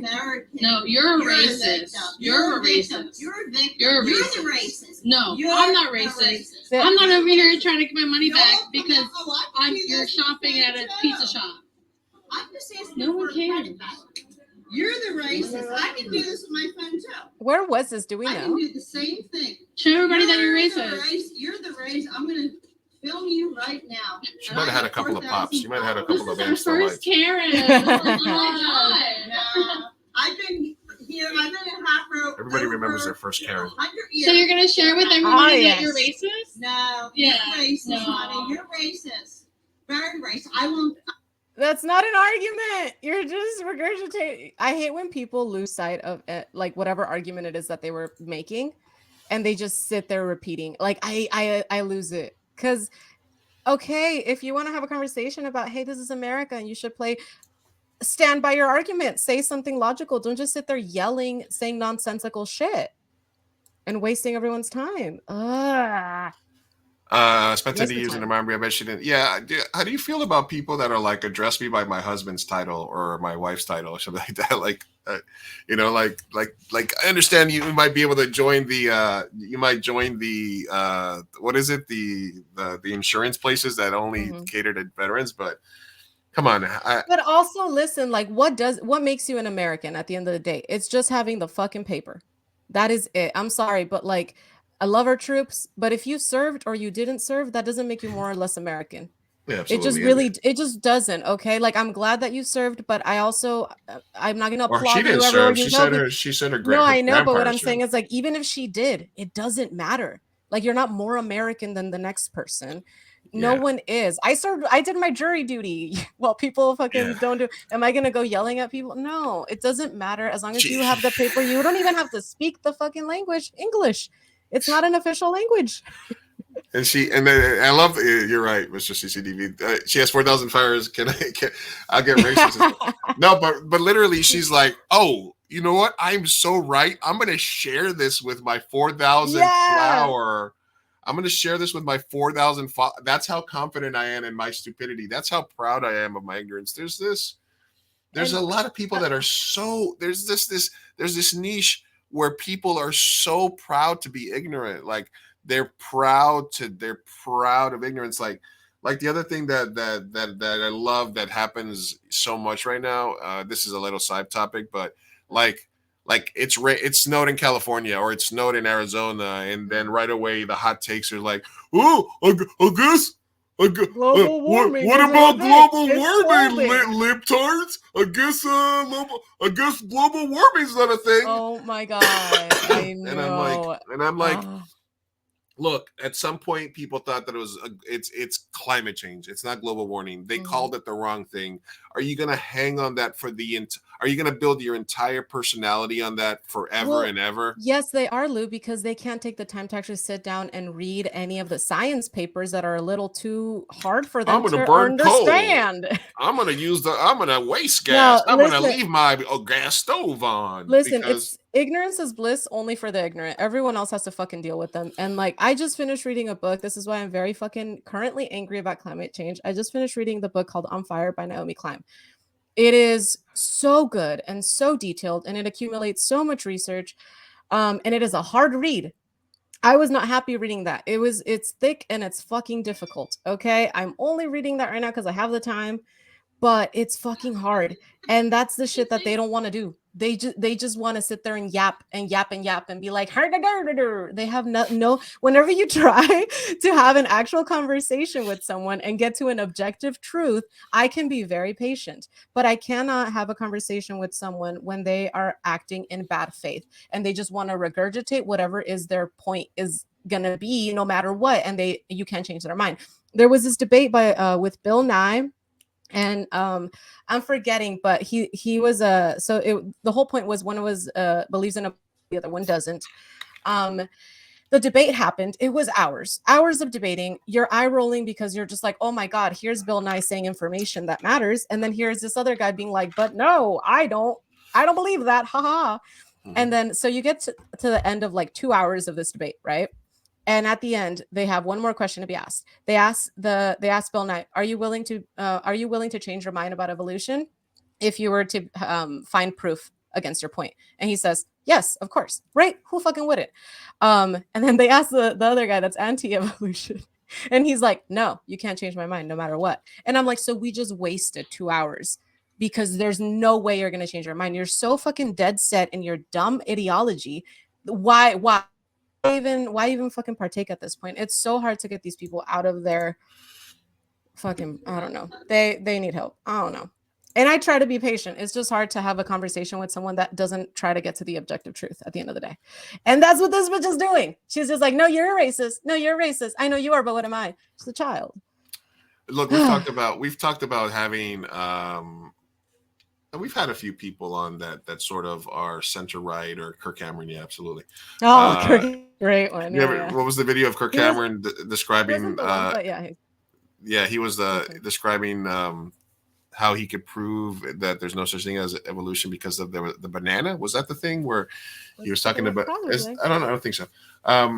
We've talked about, like you've asked me before, would you debate somebody right wing, or would you have somebody on the show that was like, more like conservative or whatever to debate and stuff like that? And in theory I would, but I just don't feel that a lot of their arguments or debates are in good faith. I feel like I said, there is this cultural difference where and look, it goes both ways, because from the right's perspective or from a center conservative perspective, we and me and you are much further left than normal, what they call liberals, right? But like Yeah. the basic liberals, the blue hairs or whatever you want to call them, they are also very proud of their knowledge. They Mhm. can be smug. They can Yeah. definitely be smug because they feel that in the fact that they do research stuff and they do sort of look for other stuff, if they do feel that they feel a little elitist. So it is true that from a perspective from the other side, they look like they're smug assholes that think they're right. They think they're smarter than everybody, and that is sort of a theme for people that act that way on the left. And then on the other side, it's being proud of their ignorance and making that their personality. Proud that they don't care Yeah. about science. Proud that they're like, oh, gas is bad. Well, it's good. It's the contrarian point of view, right? Yeah, And yeah, both yeah, are yeah. guilty. On the left, you can be so woke to the point where you don't even want to Smug. hear a You're white smug. person. You're smug. You're like, I You're don't. smug. What would you know about my experience? Like that. You don't even let them have an opinion.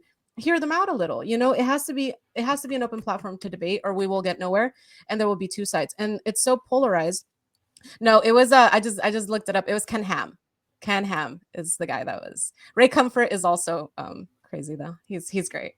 But that was fun. You know, I was joking. He's terrible. He's absolutely All shit right, of a human. all right. I found But part anyway. 2 of this. Oh no, it keeps going. Why don't you just keep videotaping what you were just saying to everyone? I would like a Go home and feed your children. I'm at Amy's and I am This is in Pennsylvania, by the way. Bullied. I'm being bullied by these people at Amy's. I am being ostracized and bullied. They are videotaping that. They are videotaping me. Look, white frailty is so funny. You see all these videos of these people that are like, dude, and some of them are fucking scary. Where it's Karen with a black guy, and they start calling the police and start screaming and crying, Hyperventilating. yeah, like hyperventilating. Like, man, that shit is just fucking frustrating as hell. It's just like, how did we get to the? How did we get so damn polarized? I am white, and they want to call me racist. Yeah, her kids are like happy because she can't cook. Nice. They're like pizza. Their kids are like pizza from the Mexican place. Go, mom. Try not to be a fucking Karen ass bitch on your way over At there. that point, like, what are you gonna do? Just, are you done? Are you done? Call security. Like, how long does it take them to get a fucking credit card or shit? Yeah, you got one part right. Like, she got so crazy. God, 50 minutes just hanging around, being just a hanging fucking. around. Don't you have anything else to do? There we go. Finally. It's just, they're so empowered, you know, and I don't like to talk like, well, you know, I mean, we do talk shit about Trump, but like, that's one thing that really, he just empowered these people. Like, before, there were racist people that existed, but before Trump, I feel like they were a lot more quiet and more civil instead of just ranting and raving at pizza places. Like, keep your racism to yourself, lady. We don't all have to fucking put up with it. Come on. Out of the most trivial things to fucking look. I walk into restaurants. Sometimes they're playing basketball games. Sometimes they're playing the news. I walk into places and they have Fox News on. I don't go into a fucking tirade, or if you know they have. Listen, interesting enough, there was a thing online, and through a company called Sticker Mule, and it was get 10 custom die cut stickers for $1. Oh. So of course I jump on it, and I got these stickers die cut tile like this, nice. Right? For $1. Then I found out that the company then I followed them on Twitter, and they were posting some stuff, and people were immediately, it's like, because they're like, hey, somebody posted that somebody took advantage of our $1 offer and ordered hundreds of times, and they started posting about it. And then the responses were like, serves you right for being a MAGA company. And yeah, I expect nothing less from a shitty ass company. So I guess something happened where Sticker Mule got called out as being like a MAGA company. Oh, whoa. I didn't know shit about it, so I ordered some stickers for $1. Like, I don't care, right? You're funding them. Right. No, for, which, so, but then it's just interesting. It's like, if I don't know your politics and if I don't know, then, like, you know what I mean? Like Chick-fil-A, like, I don't want to know, you know what I'm saying? If how the chicken is made. I don't know, you got you had me at the Polynesian sauce, but now you had to go get all anti-gay and start, promoting anti-gay things in other countries. And yeah, manga is Japanese. I think, isn't manga Japanese comic books or Japanese? Manga with an N. Yeah, manga is Japanese. Yeah. But yeah, like, so I don't Is need it to know your porn? politics. You had me at Polynesian sauce and stuff like this. Like, if I walk in and I see you have Spanish TV, I know I'm about to get if they're playing Telemundo, they're playing, whatever. I know I'm going to have some bomb ass food. Now, if I walk into a restaurant and they have some, all right, here's a question for the chat. All right. You walk into a restaurant, they have a TV playing in the background, right? What is the worst possible thing they could have on the TV that would make you think you're having a shitty ass food? Because if I walk into a taco shop and I got Newsmax, I know I'm getting some stale ass ground beef tacos or something like that. But what would you know? What would you think? Yeah. What would you think, Sophia? If they walk into a restaurant and there's a big ass TV, what would you not want to see? Not want to see? Oof. Like, for example, at the taco shop that I go to down the street, I know what I do want to see. They have a TV, and I know the girl there because I go there all the time, and she's always watching something on Netflix. And I was like, oh, what are you watching? And blah blah blah. But some places you go in and they have the news. Some places they'll have sports on. Fox News is a good answer. Like, if I saw, what would be the worst thing? Like, you know what? I would Ben Shapiro. I don't know. I would say if they had Real Housewives. Yeah, Kardashians. Oh my God! If you walked into like a Chinese restaurant and they were like blasting the Kardashians on the screen, how confident would you be in your chicken? Well, if they have subtitles, I would respect that. You know what I mean? I don't know. I think Fox News is a good one. But if I walk into a restaurant and they have some Mexican stuff on, boom, this is ethnic. This is good. Some soccer on. Hell yeah, I trust it. Anyway, Tizzy Entertainment is the guy that always breaks down all these videos. That's what he kind of does. He calls out all these people that post videos and thing. This was rage bait. This was something that was fake, like tipping your landlord. That's fake. That's fake. Okay, cool. Yeah. Tipping your landlord's not a thing. But you can also so Tizzy, if you want to get into watch nonstop videos, this guy, all he does is find videos like that, post them. He's the guy that when there's a video out, he'll go in there, he'll post it, and then all his followers, like within an hour or two, they'll find where the person works.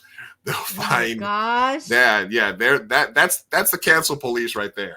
Damn. Like that. He when they get on you, when Twitter gets on you, look, I heard something about Twitter that's incredibly true. Yeah. Every day on Twitter, there's a main villain, and your entire goal is to not be that person. Don't be the villain on Twitter for that day. So far, I think we're good, but hey, let's enter the third hour and we'll see how we get. Listen. My misogyny will get me canceled at some point. It's always in the third hour. I'm telling you. All right, so there's this. Okay, so this is. Let's see if we have any other. Okay, we're almost done here. All right, this is an interesting one. So there's a woman who killed a pregnant woman. She was in an Uber with some friends, and she invited a friend to come out with them. Right. All of a sudden, they're driving back home. They get into an argument. The woman kicks her. She puts out a gun, and she shoots her. Whoa. Right. And she got locked up. She's in jail. They made a motion on the behalf of her fetus. What the fuck? Because saying that the fetus shouldn't be behind bars. So this is the opposite of the, if it has a heartbeat, it's a human being and it has rights, right? Right. So this is kind of like, this is using that law to their advantage, or they're attempting to. Yeah. So what they're basically saying, since the fetus is a person, the state has placed the unborn child in an inherently dangerous environment by placing the unborn child in close proximity to violent criminal offenders. Nope. So they think that she should get released because she's carrying a person. Absolutely not. Nope. No. How many pregnant people in jail? Like, there are so many pregnant women in jail. All right. They haven't thought about this. Doesn't matter. Doesn't matter. There has been pregnant females in jail, Right. and they still are there doing their time. And what happens is they get released to deliver the baby, and then that's it. They get taken to the hospital. They release the Yeah. baby. They get 2 hours with the baby, and then they get And put then back in jail. boom, back to jail. It's Yeah. horrible. So I'm like, I don't see why this. What? No. No, I'm Absolutely not. I'm saying that, yeah, but it's horrible how they treat pregnant women in jail, though. Oh yeah, no. That's not That's right. a different. Yeah, I'm That's just not saying, right. like, what But makes I'm you saying, feel like I know the point you're making is like how now that rhetoric of the fetus is a living thing is now this is another step to that. look, it's basically an extension of the can I drive in the carpool lane when I'm pregnant? Yeah, exactly. Because oh my god, I would love that. I'll get pregnant to drive in the carpool lane. Or do the dogs I'm count? pregnant. Sorry. Right. Yeah. No, wait. I'm starting to like this. Hold on. I'm starting to like this privilege. All right. Yeah. Yeah. From our previous thing, yeah, playing banda, yeah, absolutely. Hell If I'm yeah. hearing, yeah, that's another thing. If I'm hearing some good music coming out of the kitchen, The that's kitchen, another, yeah, that's the another kitchen plus. always has banda playing. Hell yeah.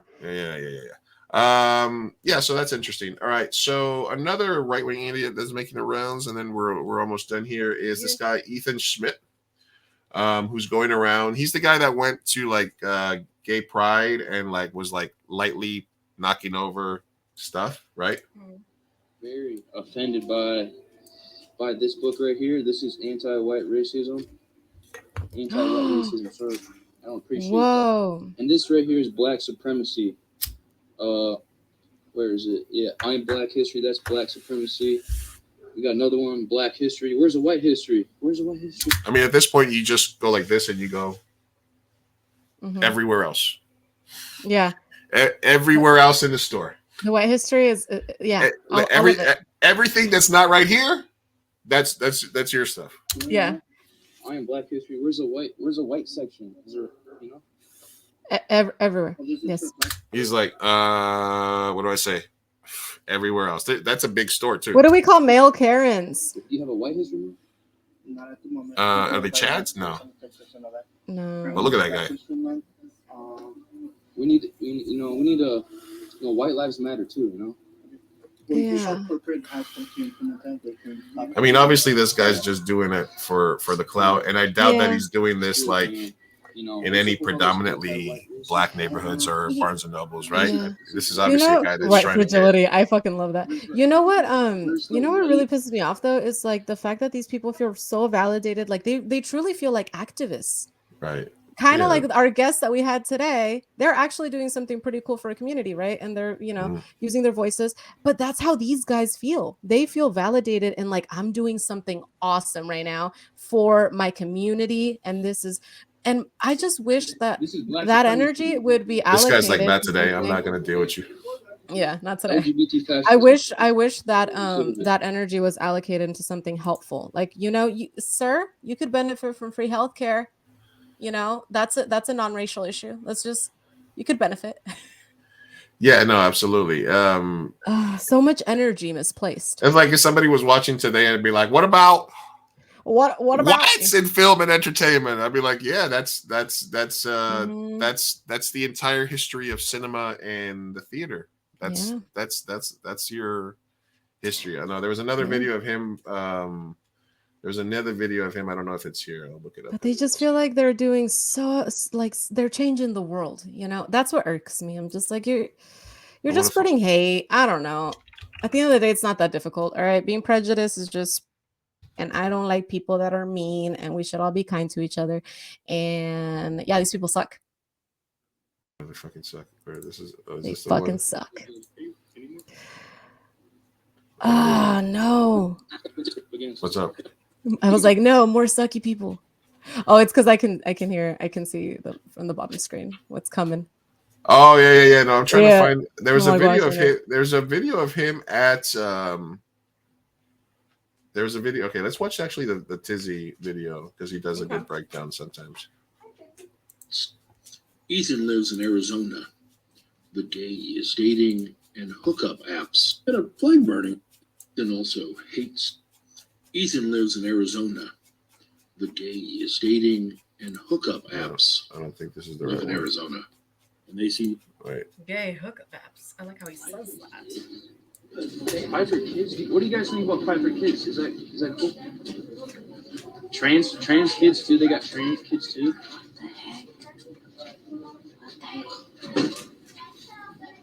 Wow.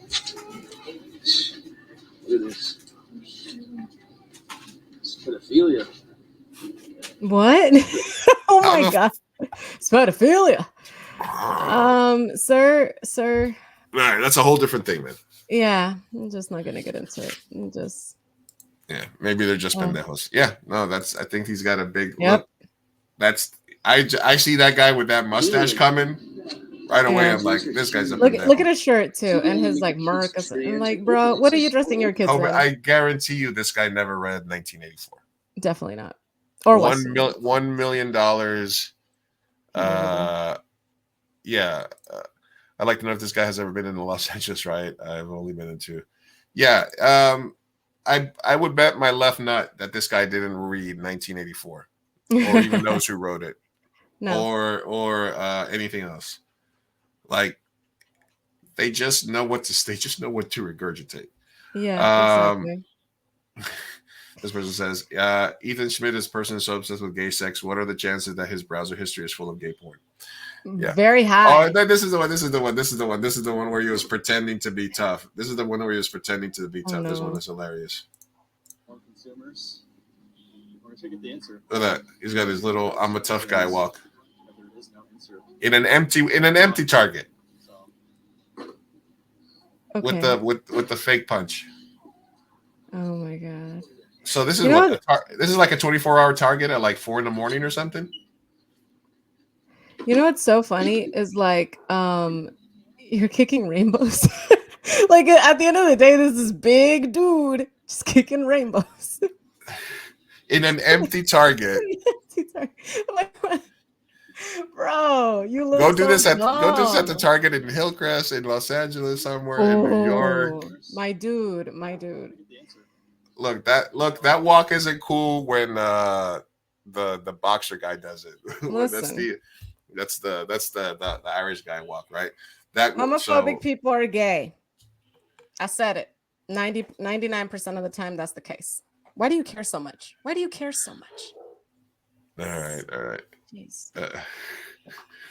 Let's see. Okay, do I have anything else? No. Okay, I have one other story here. All right, let's go. They're pendejos. Agreed. They're pendejos. Yeah, absolutely pendejos. All right, so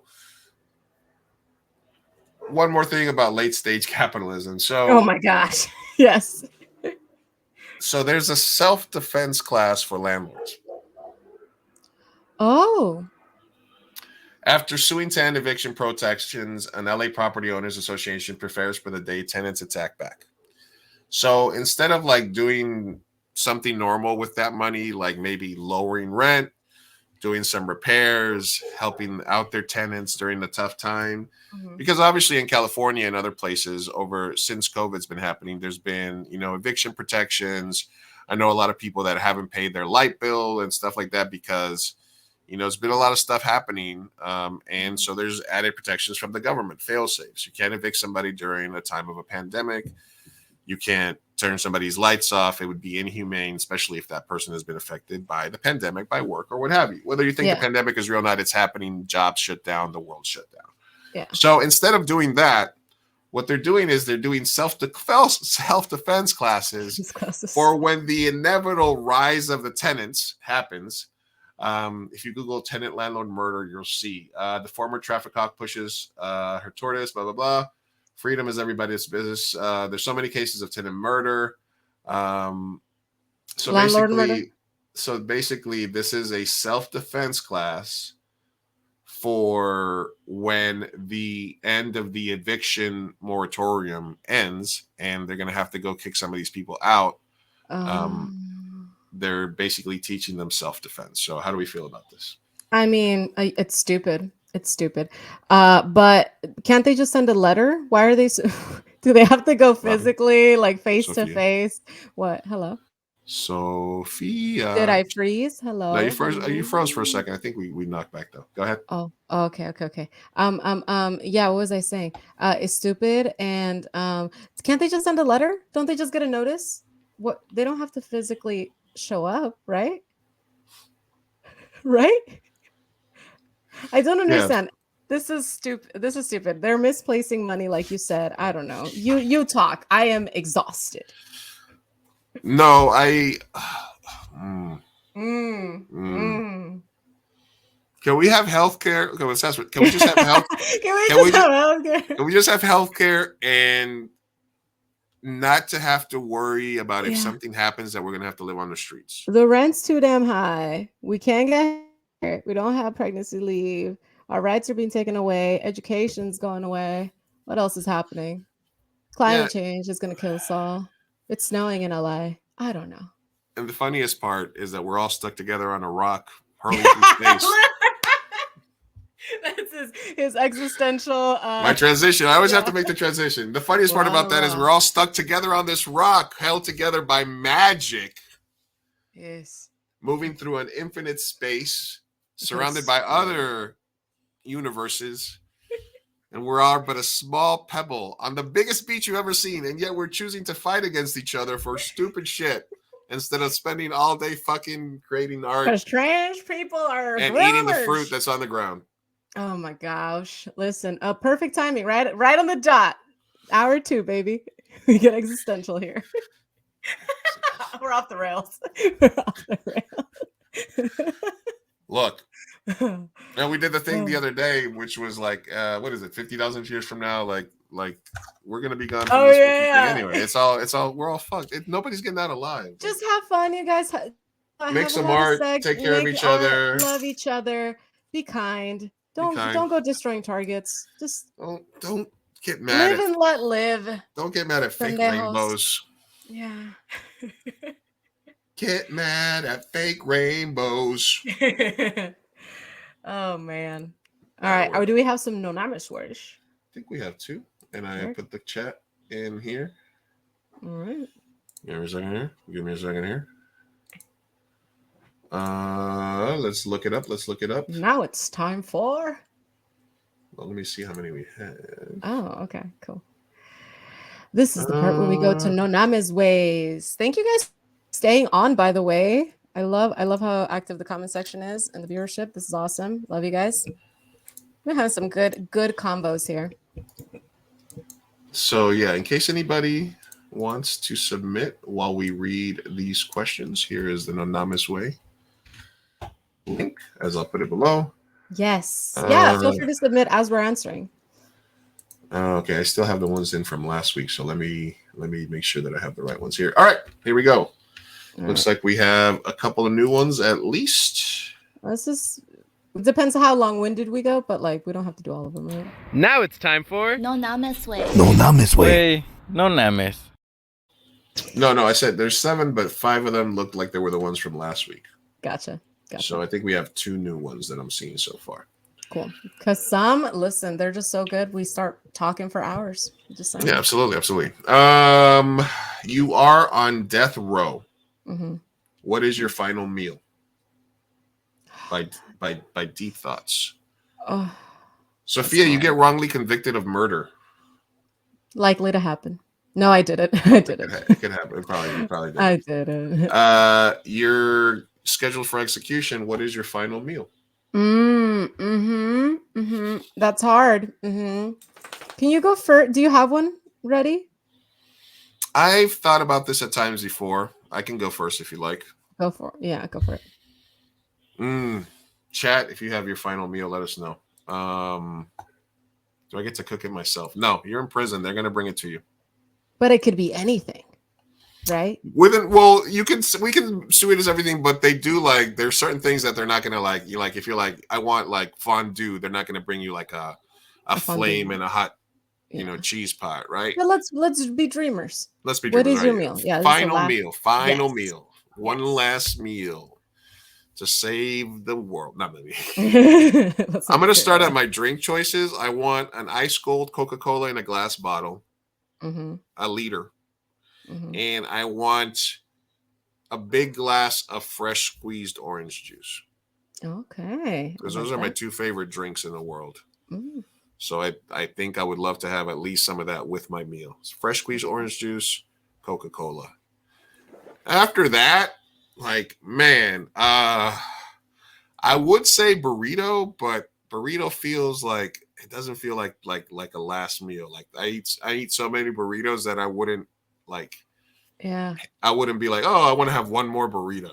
Right? Dude, the Argentinian food that we had last week. Yeah. Oh, so good. final so meal good. worthy. So good. Yeah. You know what? I would have a bandeja paisa, which is the Colombian traditional plate. I always post pictures of it when I go to Antojitos. We need to go there one day. Let's go. Yeah. So I would have a bandeja paisa, which is the beans and rice with the chicharrón and the avocado. So, and then double chicharrón like I get at. And then, but instead of the thing is, like, the bandeja paisa comes with either ground beef or like a really flat steak. Mm-hmm. So what I would do is I would have the bandeja, and they used to do this for me at a Colombian restaurant in New York that was owned by a Uruguayan guy that married a Colombian lady. Mm-hmm. And they would do like the bandeja paisa Louis style, which is they would do the Colombian bandeja paisa, but then they would do a thick ass Uruguayan steak, like a ribeye or like a ribeye. So I would have the bandeja paisa, but instead of the flat carne asada steak, I would have a big ass ribeye with it. Nice. And then for dessert, some churros, some fresh churros from like right across the border by Caliente, and one of those like real cheap churro carts. I love those types of churros with the You powdered gotta have sugar. you gotta have some sweet at the end. And maybe flan with dulce leche and you know, and a nice blunt afterwards, I guess, right? But I don't think they'll let me smoke. I don't think so. That sounds great. Yeah. All right. Dude, I'm hungry now. Yeah, I thought about mine. It's not gonna be entertaining. It's very fucking specific. Bolognese. Bolognese. Yeah, spaghetti bolognese. That's not a bad choice. I make a good bolognese. He said bolognese. It's pronounced. I don't know. No, mine's gonna be. Oh, it's so good. It's gonna be very specific because it's just, oh, man, it's so specific. Okay, so at my restaurant we do catering and we do different TJ tacos, and we have de pollo, de asada, y de adobada. For some reason, the adobada meat tastes different when we cater with it because it like sits in like it sits in the shafer. So it's like, I don't know if it's a vapor or what, but it just tastes so fucking good. That with a very specific salsa from the restaurant, some avocado and lime. I would eat 5 of those to go, please. And then recently I've been on a Mediterranean food kick. So it'd be Mediterranean food, the yellow rice with the steak, and then whatever that sauce is. And I need some Italian as well. So maybe like ravioli, you know? Ooh, a nice spinach ravioli. A nice, yeah. Bolognese. Something, just a little something Italian. Some garlic bread. Give me some garlic bread too. Fuck yeah. Oh my God. Yeah. So a little Mediterranean, Mexican, and Italian. Boom. Mix that up. And then don't judge me, but I just got back from NorCal. I discovered that they have A&Ws over there, and I became obsessed with root beer floats. So I would chug a big ass root beer float, more root beer than ice cream, and to drink I would also get a Coca-Cola or Dr. Pepper bien fría on a glass cup, and beer, lots of beer. Oh, so much beer. Oh my God. Yeah, and then something with salsa, like chips, Lay's con chile limon. You're gonna fill up on chips for your final meal? Con chile limon. It's just one of those things where I have to go out, at least a little taster. I'm thinking tapas. I'm thinking a little bit of everything that I just mentioned. You know, I got you. Little tapas. You got the spicy. You got the just everything. You know, and then for dessert, I mean, I guess it was root beer float, but I'll take a flan as well. Why not? I don't think you're gonna smuggle your mom into Pelican Bay to cook you milanesa, Melody. I'm sorry. She'll do it and she can send it over. No, I guess. I don't know. Yeah. Relax meal. Alexander says I would go with meat lasagna and surf and turf, ice cold Coca-Cola, fudgy brownie. Can we just say how many of us chose a black soda? Because Coca-Cola. I haven't had a Coca-Cola in like 9 months. So yeah, that's true. Me too. No, like I guess we do withdraw from it. So actually, I have, and then I've tried it since then, and it hasn't tasted the same. Maybe No, I when I'm hungover, I need them. I don't know why. It's the sugar. And I don't know. And you know what? Like throw in like a bacon, egg, and cheese sausage, like McMuffin or something in there. I've never had a bad McMuffin in my life. So nice. Yeah. I think those were solid. They were fucking good. We went all, covered all the bases, baby. All right. Thank you, Deep Thoughts, for submitting that question. All right. Yeah. Okay, this next question, and we don't have any others here. It comes to us from Hopeless Romantic or Hopelessly Dumb. All right. Mm. All right. I got ghosted by a girl 10 years ago. Oh no, I'm sorry. I'm so sorry. It shook me up real bad for years. We were together for only 6 months, but I was deeply in love. I randomly saw her at an art opening a week ago, and she tried to say hello like nothing happened. I forgave her in my mind a long time ago, but she wants to start talking again, and I don't trust myself not to fall for her again. Any advice? Oh, that's interesting. Okay. Well, if you forgave her, if there's one thing worse than getting ghosted once is getting ghosted twice by the same person. Yeah. If you forgave her, listen, I've been ghosted twice by the same person, so okay, this is coming from me. So, but the reason, okay, if you forgave her truthfully, and she is coming to you, just make sure that you're very clear in how you feel and what you want. Establish that before you start. Because if she says she's changed and she's showing you she's changed and she wants something with you and you do love her after all these years, why not? I'm a hopeless romantic. Give it a go. But I don't know, if you have any reservation that she might ghost again and you can't handle that twice, then dip out. Just end it, cut it before it starts. You have to talk to yourself and realize, are you going to have regrets? Yes or no? I tried it I tried it the second time because I knew if I didn't, I would have regrets. And now I'm very happy. Because, it's fucking closure. It's easy. Got my answers. But I can't say that that's how it's going to work out for you. You might be hurting and traumatized. I don't know. Ignore that text series. Yeah, everyone's like, ignore it. No, am I a hopeless romantic? Everyone's like, block her, kill her. Listen, I'm a firm believer in when people show you who they are, believe them the first time. Mm-hmm. And not that I've paid attention to that. No, I was like, you have not lived by that. Not that I pay attention to it. I believe it. It's like, no creo en brujos, pero que hay, sí que hay. No? Mm-hmm. But yeah, no, listen. Once bitten, twice shy, right? Is that the phrase? Yeah. One in the what and two in the what? That's a different one. Look, you best case scenario, you gain a friend. I don't know. I think if you're not trusting yourself to fall back in love, then you weren't really all the way over it. Mm-hmm. And I think that if you told yourself you forgave her because you have to sort of move on in your life, and like, look, this is similar to something that happened to me. I got ghosted by somebody before even ghosting was a thing. And I've often thought about what would I do if I saw them, right? Or if you saw them again. So it's kind of strange for you to be like, I'm afraid I might fall for her again, right? Because I think that if she left you and she never talked to you again, and then you saw her and then she tries to act like nothing's wrong and say, hey, it's been 10 years. I actually had a girlfriend that was a horrible horrible girlfriend, and she was messaging me randomly on Instagram, and she's like, "Hey, whatever happened with us?" What?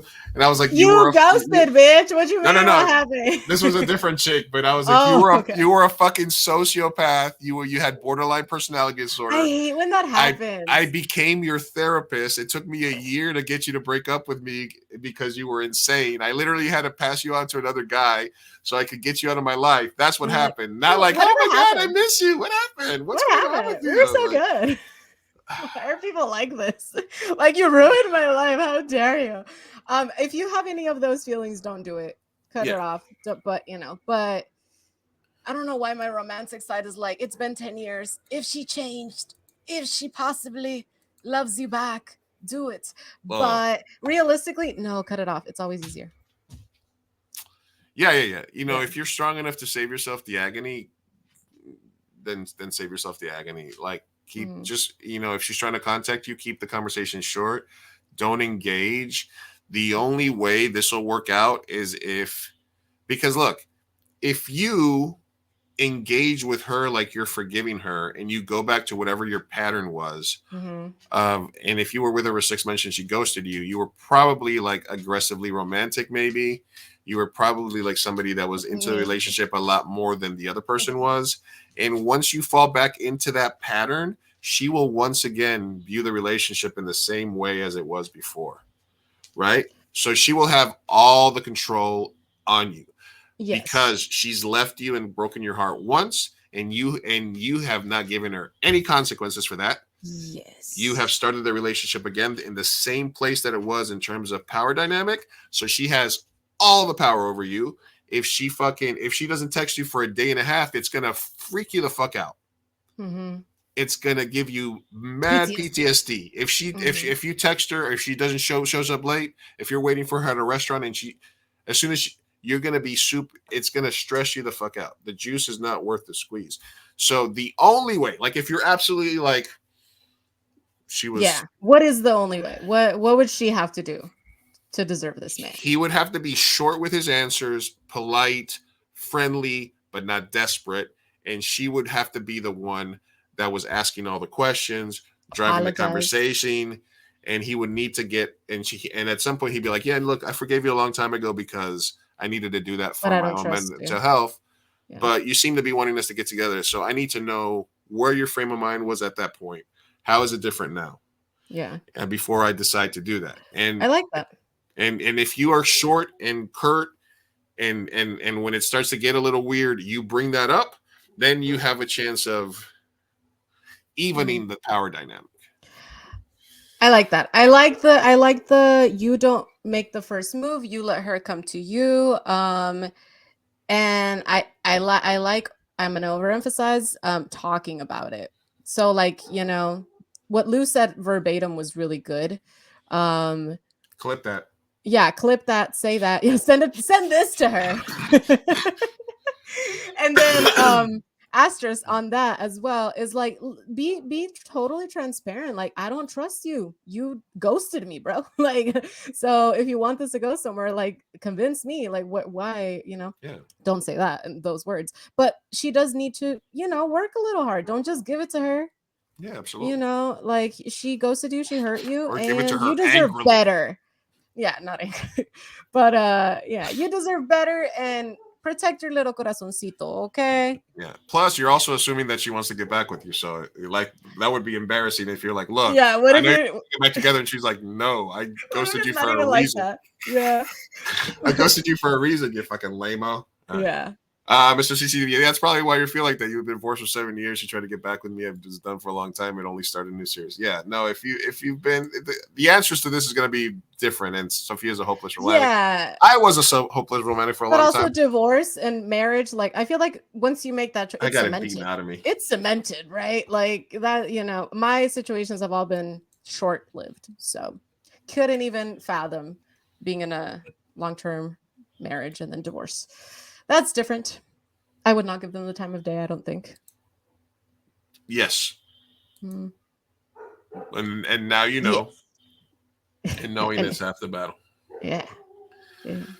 All right. El que sigue.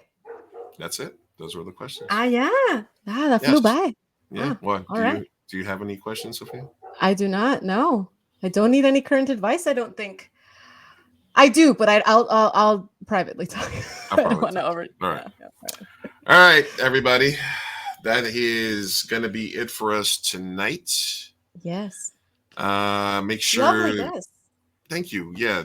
Big thank you to Rob Alicea and Angelique Rivera. You can find them at Somos L.I.F.E, SOMOS-LIFE, SomosLife.org. I put the link in the comment section in the chat as well for anybody that's in the entertainment industry. Get in there for Latinos as well as allies. Let's get after it. Mr. CCDV. Yeah, no, absolutely, man. Anytime. Thanks for stopping by. And Alessandra, thank you. Good night. Thank you for stopping by. Yeah, thank you, thanks for Melody. sticking Thank you, around. everybody. Thank you for everybody that tuned in, said what's up. We love y'all. We love y'all. Alrighty. That is all. We're going to be streaming at random times over the last month. So Definitely. Yeah. make sure you're following and got notifications on so you can get notified when we do go live. All right. As always, we'll Okay. try better next time. Don't take anything too seriously. For Sofia Hasta Carr, luego. later, mi gente. Peace out.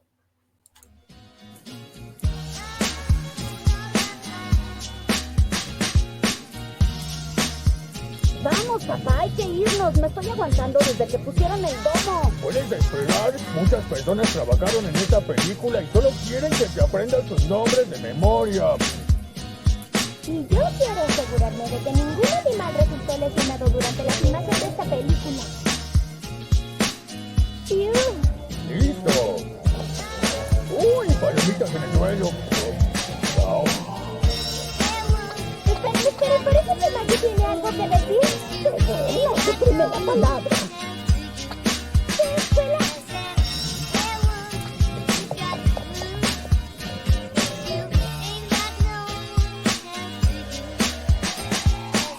4 años de escuela de cinematografía